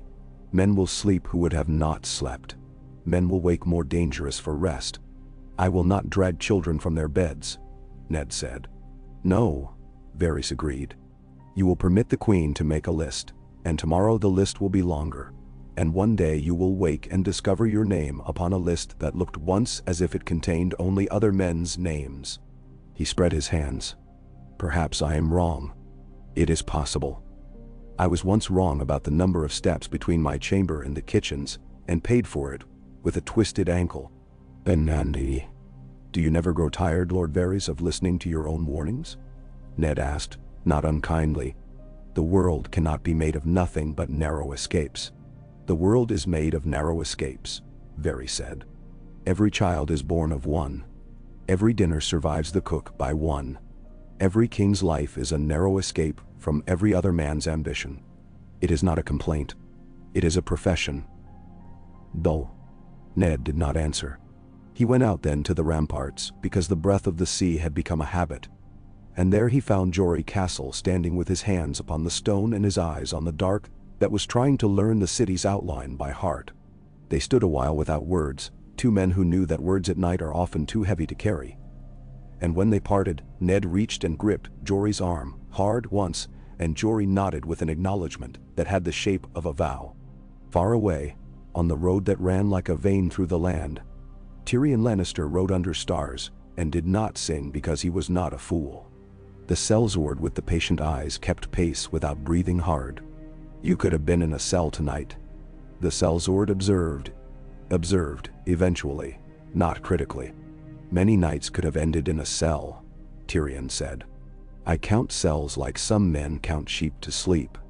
He touched the satchel where the parchment lay. "When I am old, I will bore my nearest to death with an account of this very evening. If I manage to reach old, you pay.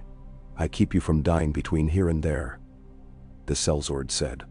"Past there, another man will take your coin. And you will take his," Tyrion said cheerfully. And the sellsword smiled as one does when a stranger has told you the truth you live by. The road dust was a taste upon their tongues. In the hedges to either side, small lives went on with the intense seriousness of creatures that do not know they are part of a larger story. At Winterfell, the ravens drowsed with their heads tucked under their wings, and somewhere in the dark Hodor breathed like a winter bellows. In the high room, Bran Stark lay awake and counted the beams in the ceiling, because he sometimes imagined that the beams counted him back.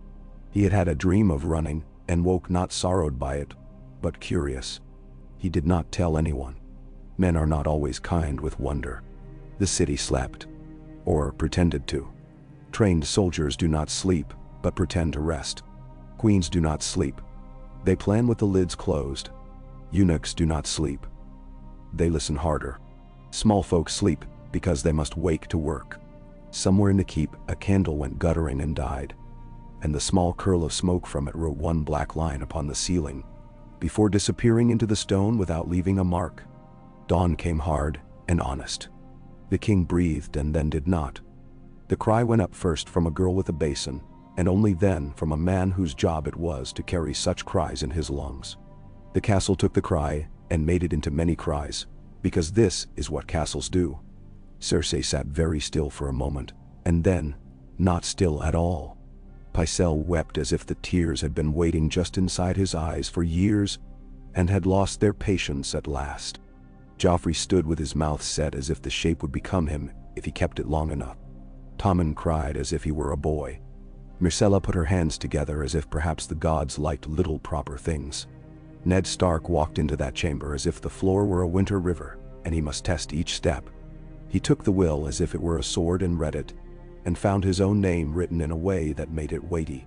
He set it down and looked at Cersei, and she looked at him, and there was finally the honesty that comes when both people in a room have lost the luxury of playing kind games.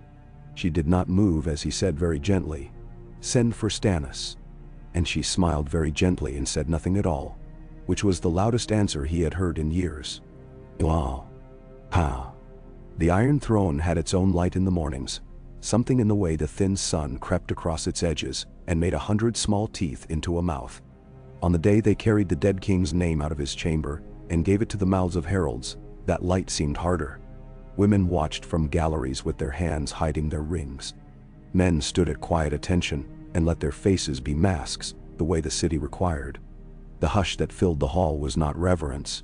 It was the kind that comes when everyone knows a thing at once and would like to unknow it together. Joffrey sat before he was ready for sitting. The throne dwarfed him and did not see him for a time. He had dressed himself in the notion of a king, a red so deep it aspired to wine, a half-cloak caught at the shoulder by a golden lion's head. He held his jaw as if he had mastered pain, and would permit it to sit like a dog and beg. Cersei stood at his right. The green she had chosen for the day turned into a kind of black by shadow. Pycelle fussed at the edge of her regard and was made important by his fussing. Varys kept to the place where shadows learn to be polite. Ser Barristan Selmy stood as if a pillar had been taught to be gentle. 2 new gold cloaks had been set to either side of the dais, their faces cleanly shaved, and their eyes reading a different page than the rest of the room. Ned saw Janos slint at the periphery, counting the presents in the room the way he counted anything that might become coin. The small council were called, half of them already present, the other half always present in what men were thinking. Ned stood where he had always stood, straight as a spear made in a season when wood had grown slow. In his hand, He held the parchment Robert had forced into existence by sheer will. The ink not entirely dry where the will had outrun the quill. Jory was at his shoulder with two of their men, clean and hard-eyed, hands at their hilts like men keeping company with familiar friends. The sound of boots changing their minds came and went like a small surf. Pycelle's old voice made a ceremony of the king's death, dates solemnly placed like stones in a small wall. The words, "glorious life," feeling tired on his tongue, a noise that would have been more at home in a sept. When he was done, there was another hush. This one more honest. The throne cut it. Ned stepped forward. He did not look at Cersei when he said it. "In the name of King Robert," he began, and had to begin again because his voice insisted on being the plain northern thing it always had been. "Lord Robert Baratheon, by the grace of the gods, King of the Andals and the Rhoynar and the First Men, Lord of the Seven Kingdoms and Protector of the Realm." Pycelle coughed a correction that had nothing to do with grammar. Cersei's mouth made a small shape that might have been a smile if the world had been different. She tipped her head as if listening for a song only she could hear. "By his will duly witnessed," Ned continued, "named me Lord Protector and Regent until his lawful heir comes of age." He lifted the parchment, and the wax glowed briefly in a way that made men feel strangely safer. "In that office, I command that the late king's brothers, Stannis of Dragonstone and Renly of Storm's End, be summoned to council with all speed. That the royal children be held tenderly in secure comfort until their kin arrive, and that the city watch and the household guard keep order in the city with temperance and justice." "Yes, bring my uncles," Joffrey said quickly, eager to have a line to say that made him a man. "They'll kneel." "Their counsel," Ned said, "will be needful." Cersei extended one hand. "My lord hand, you are weary."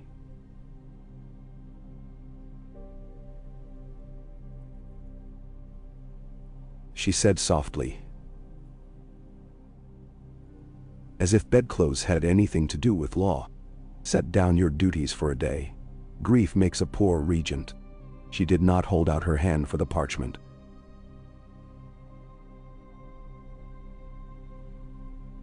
She let the room understand that her hand could be held out for anything. Ned placed the king's will upon the step that led up to iron. The parchment lay there as if it had decided to behave like a man. "By the king's own mouth," he said, and the words had the taste of stone, "I am charged to act. Queen Cersei, for the safety of the realm and of your children, I ask that you and they be lodged in the Maiden Vault until the king's brothers arrive and the council is sat at full." Nadim. A shifting, like the movement of horses in a stable when a door opens. Joffrey's mouth thinned. "I am king," he said, and the echo came back to him from the iron as if the throne itself were laughing. "The king's name." Cersei said sweetly, "Is Joffrey Baratheon. Your parchment smells of wine and last words." She bent, unhurried, and took the will from the step, as if retrieving a stray kerchief. For a heartbeat, she held it, as if weighing it. Then she tore it cleanly in two, then 4, then 8. The room took a breath and held it like a coin between teeth. Joffrey's chin lifted. "Seize him," the boy said. The command fell into the room like a stone finding water. For a heartbeat, nothing moved. Ned saw Barristan's eyes in that space, and in them, the pain of having no room left between oaths. Janos Slynt moved first and his men with him. Their gold cloaks swung and shouted their colors as if color were a truth. But between Slynt and the throne there were still the handsmen. Jory and his 2 and 3 more who had stayed near the doors because Northmen do not enjoy small rooms. Swords sang, 2 notes, unpretty, and the hall forgot to breathe. Jory moved like a man whose body had learned intention long ago. He did not take the first stroke. He took the second and made it a lesson. A gold cloak folded, knees confused. Another came in shrill with courage and died making an ugly noise. Slynt's voice rose above it like a peddler's, calling for more. "In the king's name, in the laws," Ned said, and drew his own blade because the hand must become the thing it signs when courtesies end. He did not think about killing men in a throne room with children watching. He thought only about ends of steel and the space where a wrist connects to a hand. The hound was not present. The hound was out in the yard, summoned or held at Cersei's convenience, or simply late. Jaime Lannister was there though, stepping from a columned shadow, as if the gold in his hair had been waiting for this light. He was smiling, and his sword was bare, and the smile had nothing of joy but much that looked like relief. "Men fighting over chairs," he said to the air, and met Jory's blade with a sound like glass breaking in the back of a shop. The two men tested one another in two exchanges that made small blue sparks.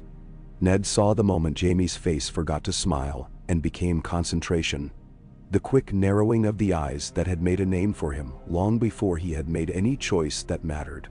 "Hold," Barristan said then very quietly. And men who had never in their lives obeyed a voice that quiet felt their hands slow. Cersei did not look at the old knight. "I said seize him." Gold cloaks swarmed upon Northmen, as if obedience were a net. They had been put in place for exactly this, and were happy to be where they had been told. Jory dropped a man with a stroke to the collarbone, and another with the program of a hilt to a temple, and nearly reached Ned. Jaime came between. For an instant, Jaime's and Jory's blades locked like animals that did not wish to let go. Jaime's boot shifted just so, and Jory's sword fell with a clang that sounded like the end of something. The Kingslayer's point found Jory's throat and stopped there, almost tender. The two men stared at each other. Jaime's mouth made a half shape. Then he turned his point aside and brought the guard of his sword up under Jory's chin, with a crack that put the Northman on his back with his life still in him, and 100 candles dancing where there were none. Ned did not thank him, because in such moments gratitude is a cheap cloth. Hands were upon him, rue wool, brass studs, sweat. And he did not fight like a madman because madness frightens children, and because a man must know which blows are statements and which are accidents. He let his sword go when 4 men had it, and he did not. The room's sound changed. Men remembered that they could breathe, and so they did. Cersei's face eased by half a breath. Joffrey's chin rose another half-inch. Pycelle pressed his lips together and left a drop of spittle shining there.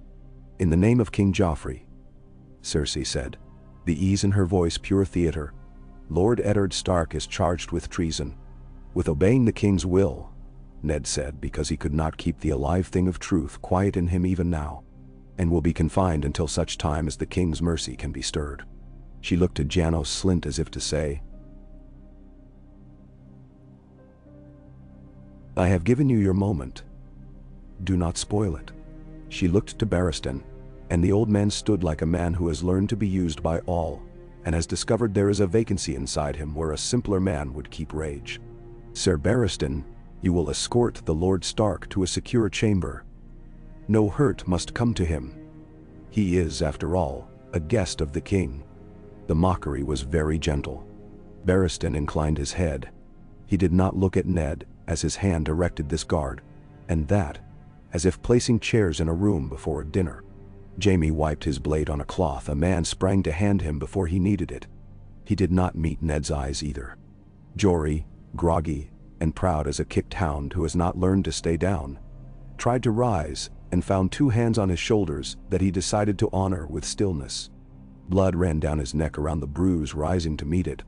He blinked and fixed Jaime's face like a mark in his thoughts. Ned looked once to where Sansa had come to the gallery, pale as winter cream, hands white in one another. Arya was not there. A hole opened in him at that. He had not put her where she could be found, and the world would put its hands upon her if it could. "Arya," he began, but the word had nowhere to go. He closed his mouth and let the guards lead him into a corridor that looked like the inside of a throat. They took him not to a dungeon, Cersei's caution, or Varys' whisper, or Barristan's decency, but to a tower chamber with a shuttered window and a stool that meant to be a chair, and a narrow bed that had carried other uncertains. The walls remembered other men's breaths and did nothing with them. Barristan stood in the door and looked at Ned as if reminding himself what a man looks like before he is turned into a story. "I am sorry," he said. "For what?" Ned asked. "For the throne," Barristan said simply. He shut the door without the indignity of bolts. The outside sound became the sound a room makes with only one man inside it. When Cersei sent for Sansa later, The girl went because she had learned that refusing to go makes things go worse for others. The queen had instruments laid out upon a table: pens, knives, a small pot of sand to dry ink. As if this were a surgery. She was gentle with Sansa, as a woman can be when she wants something from a girl. She asked for letters, not confessions. She put her hand soft as milk upon Sansa's hair, and spoke about fathers as if they were furniture. Sansa's heart beat very fast inside the cage of her chest, and she said what she had to say, with a steadiness that would have impressed anyone who had ever taught a girl to behave. "Please, Rob," she wrote, "come to King's Landing and bend the knee to King Joffrey. Father has offended the Queen with a mistake, and he will be forgiven if we are all dutiful. Bring no banners. The city is safe. The Queen is kind to me. I am to be married very soon, and I am very happy. Then thou." She paused a long time over very, as if a word could be tortured into true if stretched on a rack. Cersei did not hurry her. At the end, Sansa tucked a lock of hair behind her ear and asked if perhaps she might see her father. "In time," Cersei said, and let the lie sit like a cat. While Sansa's pen moved at one window, Arya ran through a different corridor with feet that had not yet learned to be as silent as she wished they were. Syrio Forel made her run slow, then faster, then slow again. He let her listen to her own feet until she disliked them. Then he stopped and turned his head like a bird, hearing something underground. "Visitors," he said. They were not the sort of visitors who bring fruit. Sir Meryn Trant wore his white, like a door a man has leaned upon until the paint flakes. He carried himself like a man who has never learned how to walk, except on a straight line toward a thing he is told to take. Behind him were 3 of the Queen's men with the wrong kind of hunger in their faces. "Little girl," Meryn said, and one of the men with him laughed with the kind of sincerity that requires no thought. The Queen would have words. Syrio stepped between. He carried a wooden sword and a way of standing that made the space around him suddenly expensive. "The first sword of Braavos does not run," he said, as if reciting a household rule. "You are not in Braavos," Meryn said, with the patience of a man who has had small children explain to him and did not learn anything. "Every place where I stand," Syrio said, "is Braavos." The first man came in too eager and found wood in his teeth, then across the bridge of his nose, then under the ear where skull becomes jaw. He folded without remembering how he had been taught. The second was wiser and saw only the end and stepped back. Meryn Trant moved with the even dull confidence of a heavy door, swung on oiled hinges. His blade was real, and he let the room know it. "Run," Syrio told Arya without turning his head. "I won't leave," she began, and he cut her words with gentleness. "Little cat, the water is moving without you. Go. Find the black man who smells of old horse and asks boys if they like swords. Yoren. He is a friend who wears a rough face. Go." He moved then, and the wood he carried spoke to steel twice, then thrice. The third time the wood cracked and a splinter sang across the floor. He smiled at it as if pleased by small music. Arya ran. She ran because a command that fit her bones had been given. The corridor bent and narrowed and widened again. She smelled the fat of last night's lamb burned to a crust and knew she was near the kitchens. Yoren came around a corner like a crate pushed by the tide, his eyes already measuring her for distance and use. "Aerie," he said without surprise, as if he had been expecting her in exactly this spot all his life. "Come." When she told him her father had been taken, his face did not change. "Men are always being taken in this city," he said. "It is what it does best. Get you down now, down, girl. Like that." His hand was in her hair, and then the knife was in his hand, and then her hair was in his hand and not on her head. It happened between one breath and the next, a kindness disguised as a theft. "You're nobody now. A boy. You keep that sword? Good. Don't show it, hide it, and hide yourself." She followed him into a smell like cellars in northern winter, the rot of old barrels, the iron taste of wet. Steps went down and down. She counted them without counting. When she looked back, she could not see where she had come from. In that moment she discovered the usefulness of having nowhere to go back to. Sirio Forel did not come to the kitchens. He came to the end he had chosen. Meryn Trant had weight and armor, and the good dullness of a man who has lived a long time at the edge of other men's honor. Sirio had grace and a wooden sword and a way of saying no to the rules rooms put upon bodies. He denied the room, and then the room learned him and made itself smaller, and his blade broke, and then he had nothing but hands and a grin. It was almost enough. It took 3 men with chains to lead him to the floor, and a 4th man's boot to hold him there while Meryn remembered how to strike a thing that smiled at him. The smile took its time dying. In the tower chamber, a rat came and went without making noise enough to be named. Varys came like a larger rat and made more. He brought water and nothing wise enough to drink. "I urge swiftness upon you," he said, placing the pitcher where a man's hand would find it without looking. "You teach me again that even men like you enjoy an argument with a house as much as with a man." "You could have called your spiders to spin a web around the queen," Ned said. "Instead, you let her be a fly who eats." Varys's eyes were gentle upon him. "I am a spider," he said. "Flies eat spiders when they are hungry enough. Be at peace, my lord. There are still many strands. The world is not yet entirely woven to her pattern." "Then?" "Renly is gone," Ned said. Stannis is silent. "Renly is not a man who goes anywhere alone," Varys said. "He will find friends enough to mistake their liking him for law. Stannis is a man who would go everywhere alone if he could make the world enjoy it. He will come with law written upon flags. Between the two, and with the Queen's lightning, there will be a summer storm. Your task, if you wish one, is not to die badly enough to make the storm worse." He poured water into a cup and set it in Ned's hand. His fingers were cool. "Drink, bite. The dungeon is crueler than this." "And you will speak for me to the Queen?" Ned asked, hearing the weariness in his own voice, a heaviness that had nothing to do with stone or iron. "I will speak for the city to anyone who listens," Varys said. "You are part of the city at present. Take what comfort you can from that. I may come again tonight if the rats are quiet." He slipped out as a man slips out of a dream he does not wish to remember. Outside, the city learned new words. "King Joffrey," it said, trying them on its tongue with the curiosity of a child tasting a fruit. "Lord Giles," it said, and coughed politely.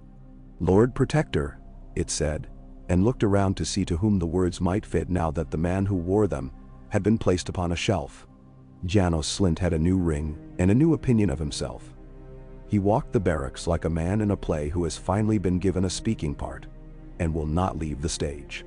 Renly woke near the Roserwad with 50 men who loved him for what he was, and 2 who loved him for who he was. Loras Tyrell's smile had grown soft and private in the days since they left the city, as if he had been promised a future that did not require promises. The air in their camp felt like the air near a body of water too large for the eye to hold. Men spoke differently when they were near something that could drown them without anger. At Highgarden, Mace Tyrell received his daughter's brother-in-law with his eyebrows first, and then his mouth, and then his hands. "The king is dead," Renly said in a voice that made Lordling stand straighter. His son sits the chair. His mother moves his hand. His brother sits dark inside a rock and waits for a god to tell him whether to draw a sword. "I can offer you instead an easier road to the same hill." "Thou." Margaery stood behind her father with her eyes like warm honey and spoke only once. "The realm likes pretty stories," she said. "It will not enjoy Stannis' truth until after the pain. You are better suited to the part the realm has in mind." She said it without flattery, because flattery is a cheap cloth, and she was used to silk. Loras watched Renly as a man watches the light move across a room he already owns in his mind. "Say it," he urged lightly. Renly did not pretend reluctance because he had the courtesy to avoid ridiculous theater. "If I take the crown, I will do it with flowers at my back and bread in my hand," he said. "Will Highgarden give me both?" Mace puffed. "Highgarden has bread to make 100 loaves for 100 kings and flowers, enough to bury them all. But the law can be taught to sing," Renly said. "Or at least to hum." In the sea salt gloom of Dragonstone, Master Cressen's fingers shook as he broke the seal on a strange hand. The ravens here had been made tired by distance and salt. Their feathers remembered other winters. From Lord Eddard Stark, he told Stannis' profile, which had been carved by the Lord's own scowl. He read while the candles listened. When he had finished, he looked up to see Stannis had not moved, which was a comfort of its own sort. Lord Stark names you to council, Cresson murmured. He writes that he suspects the queen. He does not write why, because he is not a man to write such things. He asks for your speed. Stannis' jaw moved, the muscle making a small shape inside his cheek. He is late, he said. He walked a small space as if the floor had promised him this motion. Varys wrote me a week past. He added in a tone that made the names of living men into things easily discarded. He wrote without writing. I smelled Lannister in it. I will not bend my neck to a boy who is no Baratheon. He said the last syllable, as if testing whether the stone could bear the weight of it. Davos, he said, and the smuggler came as if he had been half in the room already. My lord. Davos had the sea in his face, lines etched by salt and patience, and the stupidity of men he had carried. He stood easily because he trusted his legs. We will write, Stannis said, and the word had the iron weight of a vow.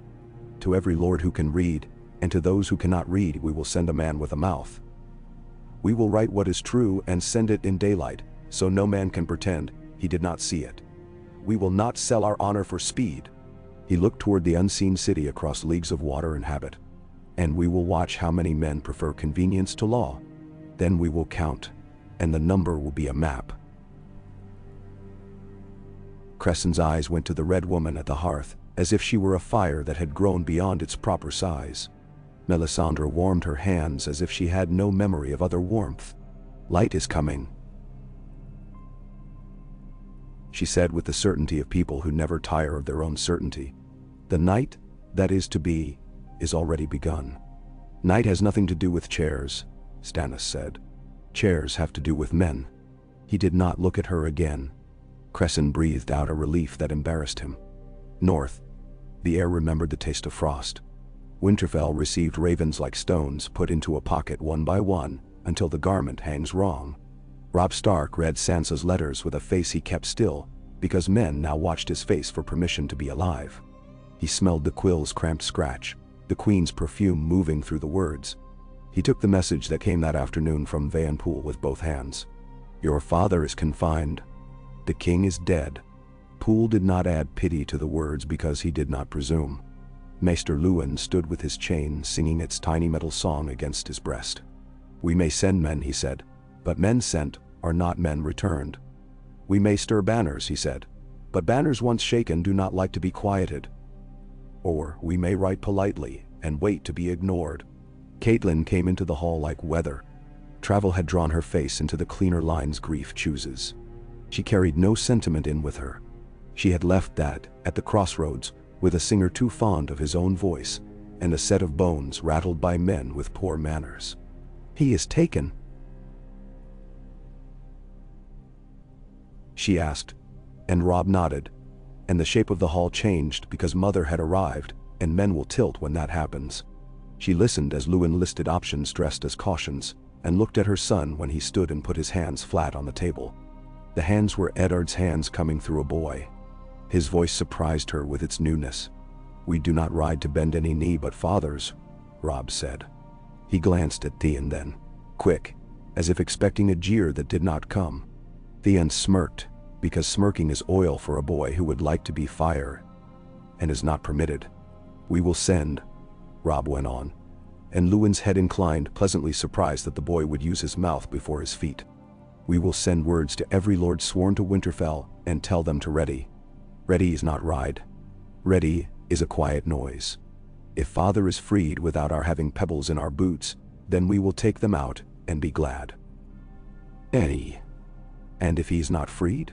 Theon asked, because somebody had to put the stone into the pond. Then we ride, Robb said, and the word did not wobble. Catelyn watched him gently lower himself back into his seat, as a man might into a saddle for the first time that day. She saw the way his jaw forgot that it had been a child's jaw last week. She said nothing until later. When they were alone, she touched his hair as if he were 3 and not nearly grown.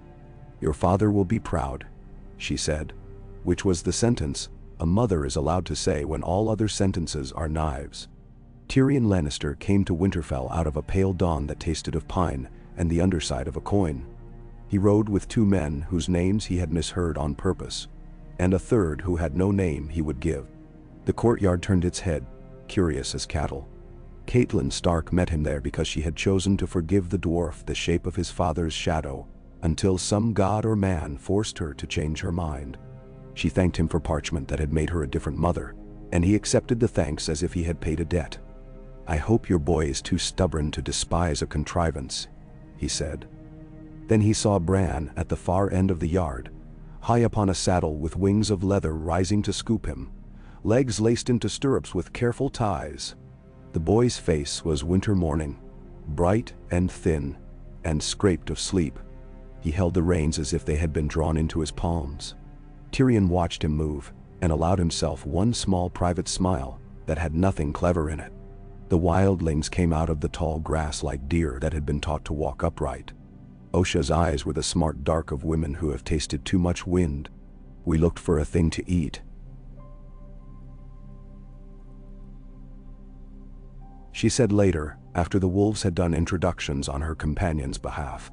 "We thought to eat your boy and your horses, and instead we found a story that is not the one we have been telling." She looked at the crippled child the way a person looks at a flame she has refused to name as God. "The dead walk up there," she said. "In the woods. They walk when they should not."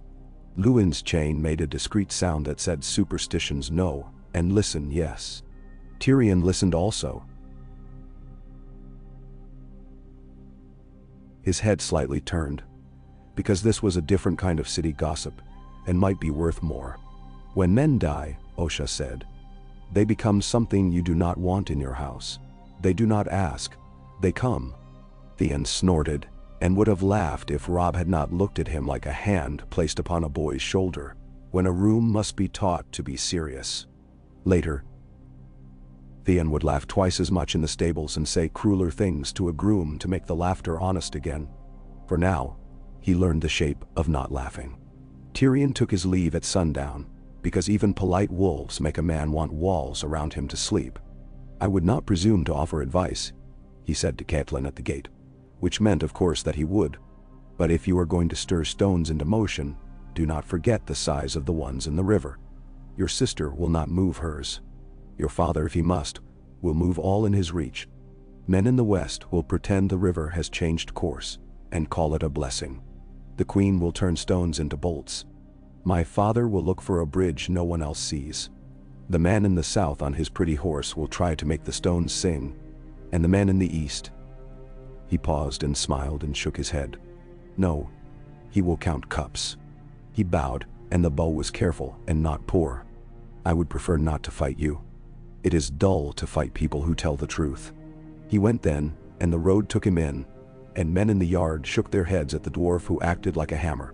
In King's Landing, the smell of peaches and rot let no man be entirely certain when he was hungry. Sansa went to her bed with a letter's ghost ink upon her fingers, and dreamed of Winterfell's hall, laid with candles, instead of rushes, because she had never seen it thus, and could invent it any way she wished. In the morning, she asked for her father again, and received the kind of answer that is not meant to be believed. "He is writing a letter for the king," a maid said, which was a passable lie because men write many letters before they die. Arya slept upon straw that had known more rats than men, and Yoren snored beside her like a man who had taught himself to sound like thunder to frighten children who might wish to wake him. When she woke, he put her in a line with boys whose ears were too big for their heads, and one girl who had wrapped herself in a boy's name a year ago, and did not need the trick so badly as Arya did now. "Aerie," Yoren said, and the name sat in her mouth and changed nothing and everything.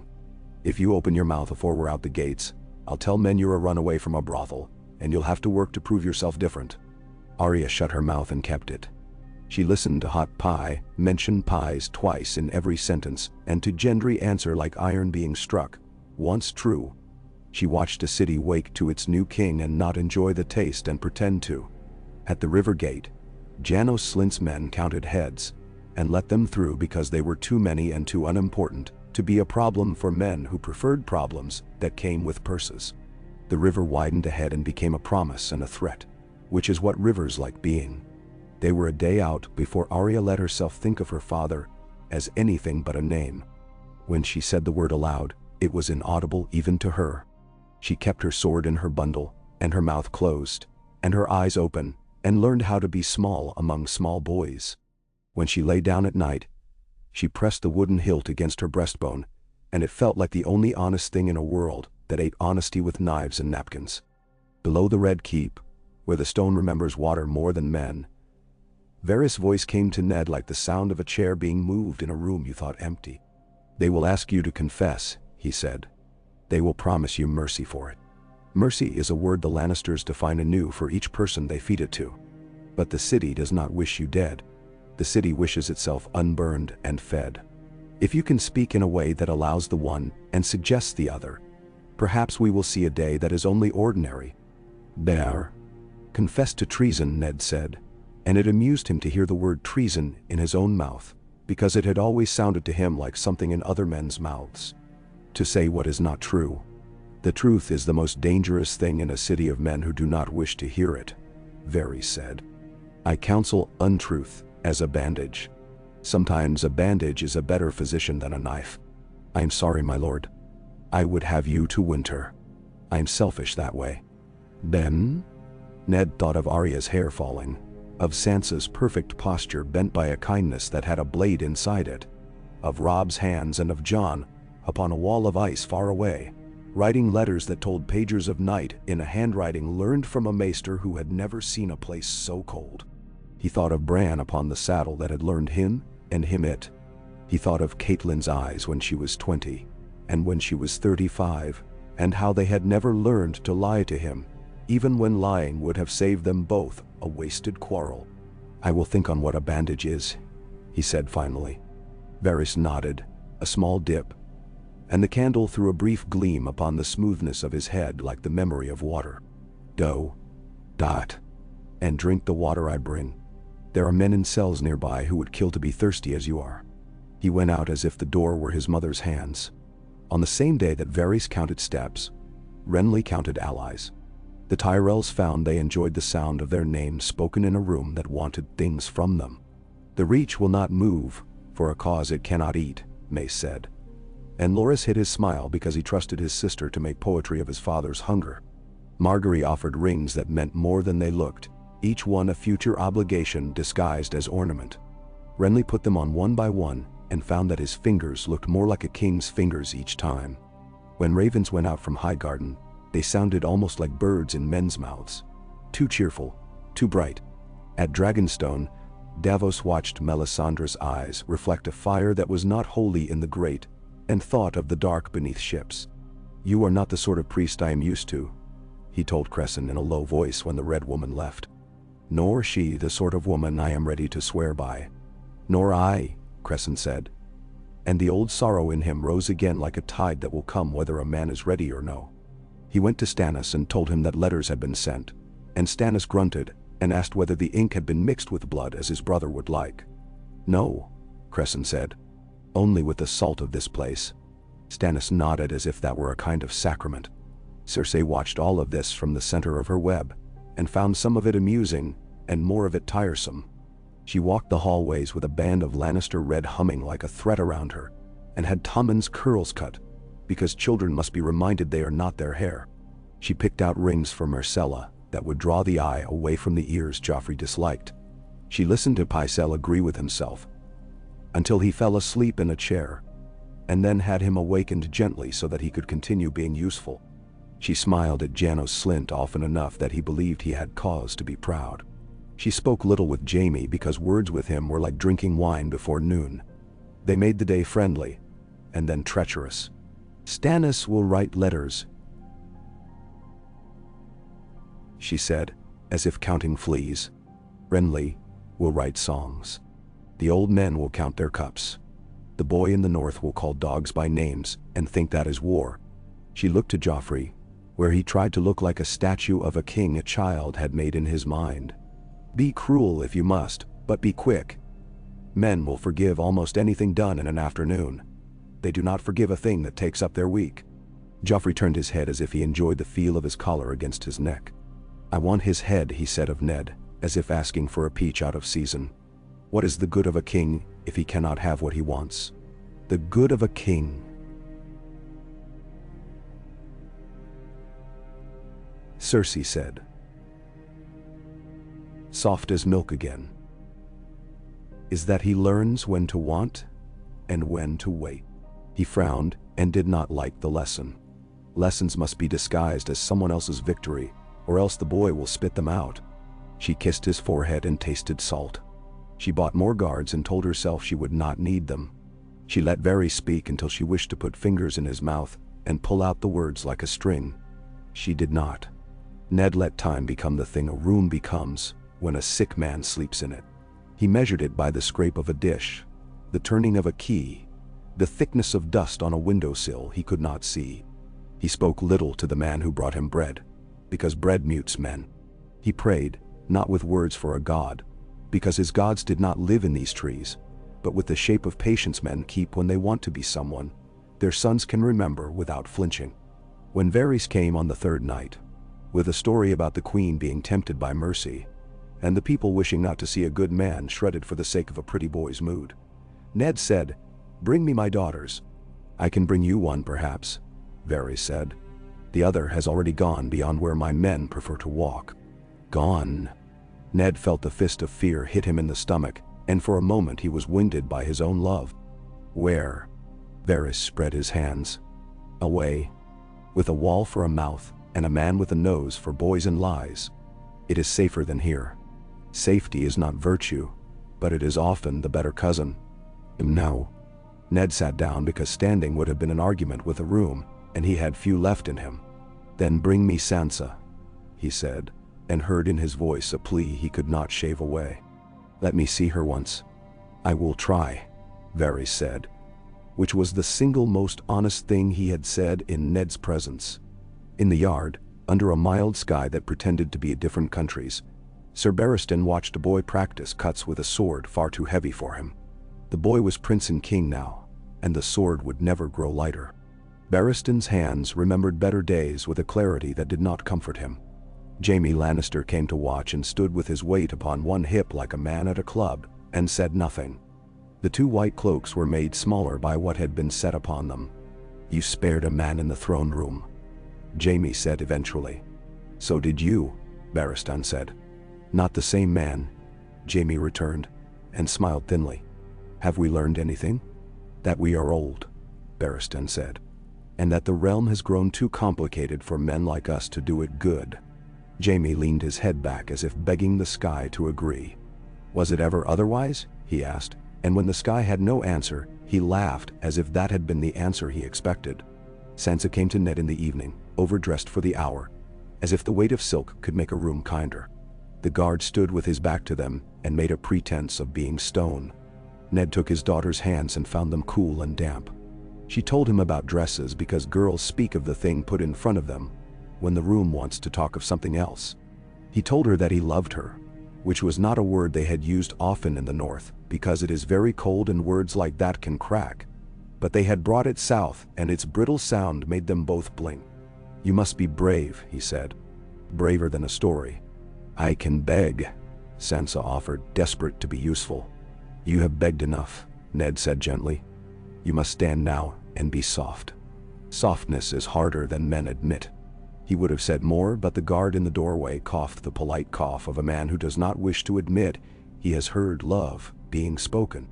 Sansa rose. Ned touched her cheek with his knuckles, because he had blood on his palms from nothing but feeling. "Your mother will come for you," he said. "Your brother will do something foolish and brave. You will forgive him later." Bah. Sansa nodded with her mouth in a straight line.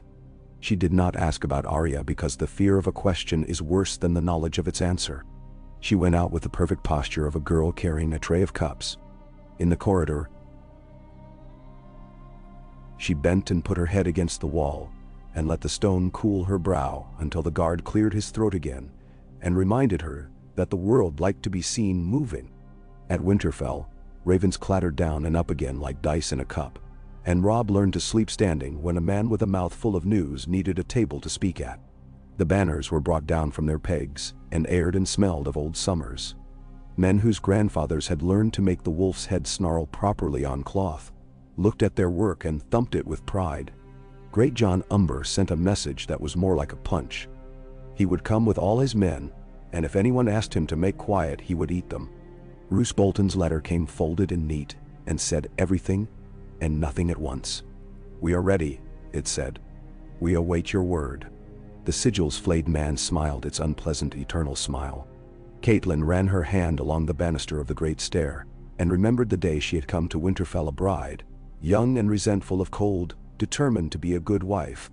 She thought of the time she had made the same climb for a child's fever or a husband's sigh. She thought of the Eyrie and the way Lysa would be shutting more doors now that the air had grown warmer. She went to the weirwood and told the face there that she understood it was not her god. Still, would it be so much to watch?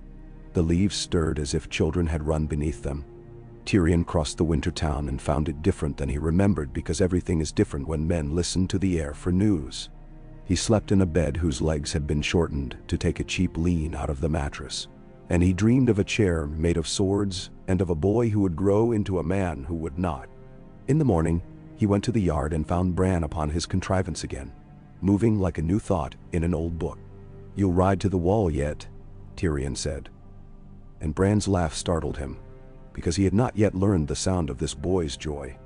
"Not that way," Bran said, and his eyes were very clear. "There's too much old in that direction." "Too much old in every direction," Tyrion agreed.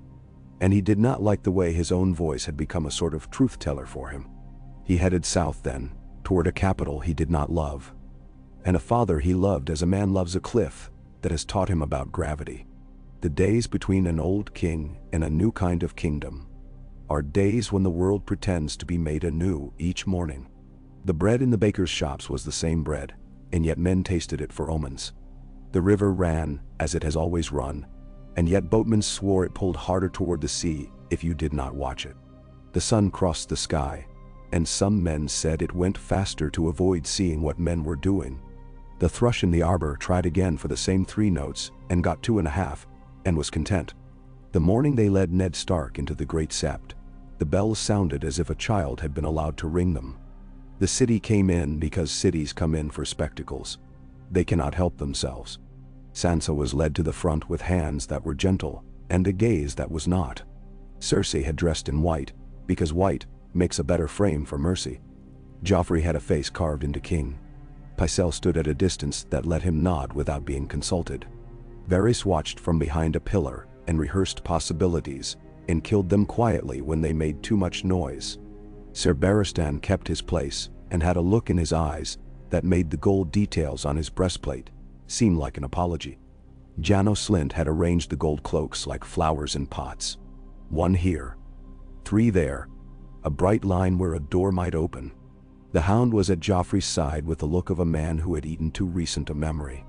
The High Septon had been delayed dressing himself in some story's idea of holiness, and the second highest had been produced, a man with the hands of a farmer and the voice of a politely angry god. Ned walked with his hair gone gray and his knees tight. He did not look to either side. He had already made his decision in a room that tasted of dust before the candle had gone out. He thought of the bandage Varys had described and of his daughters' faces.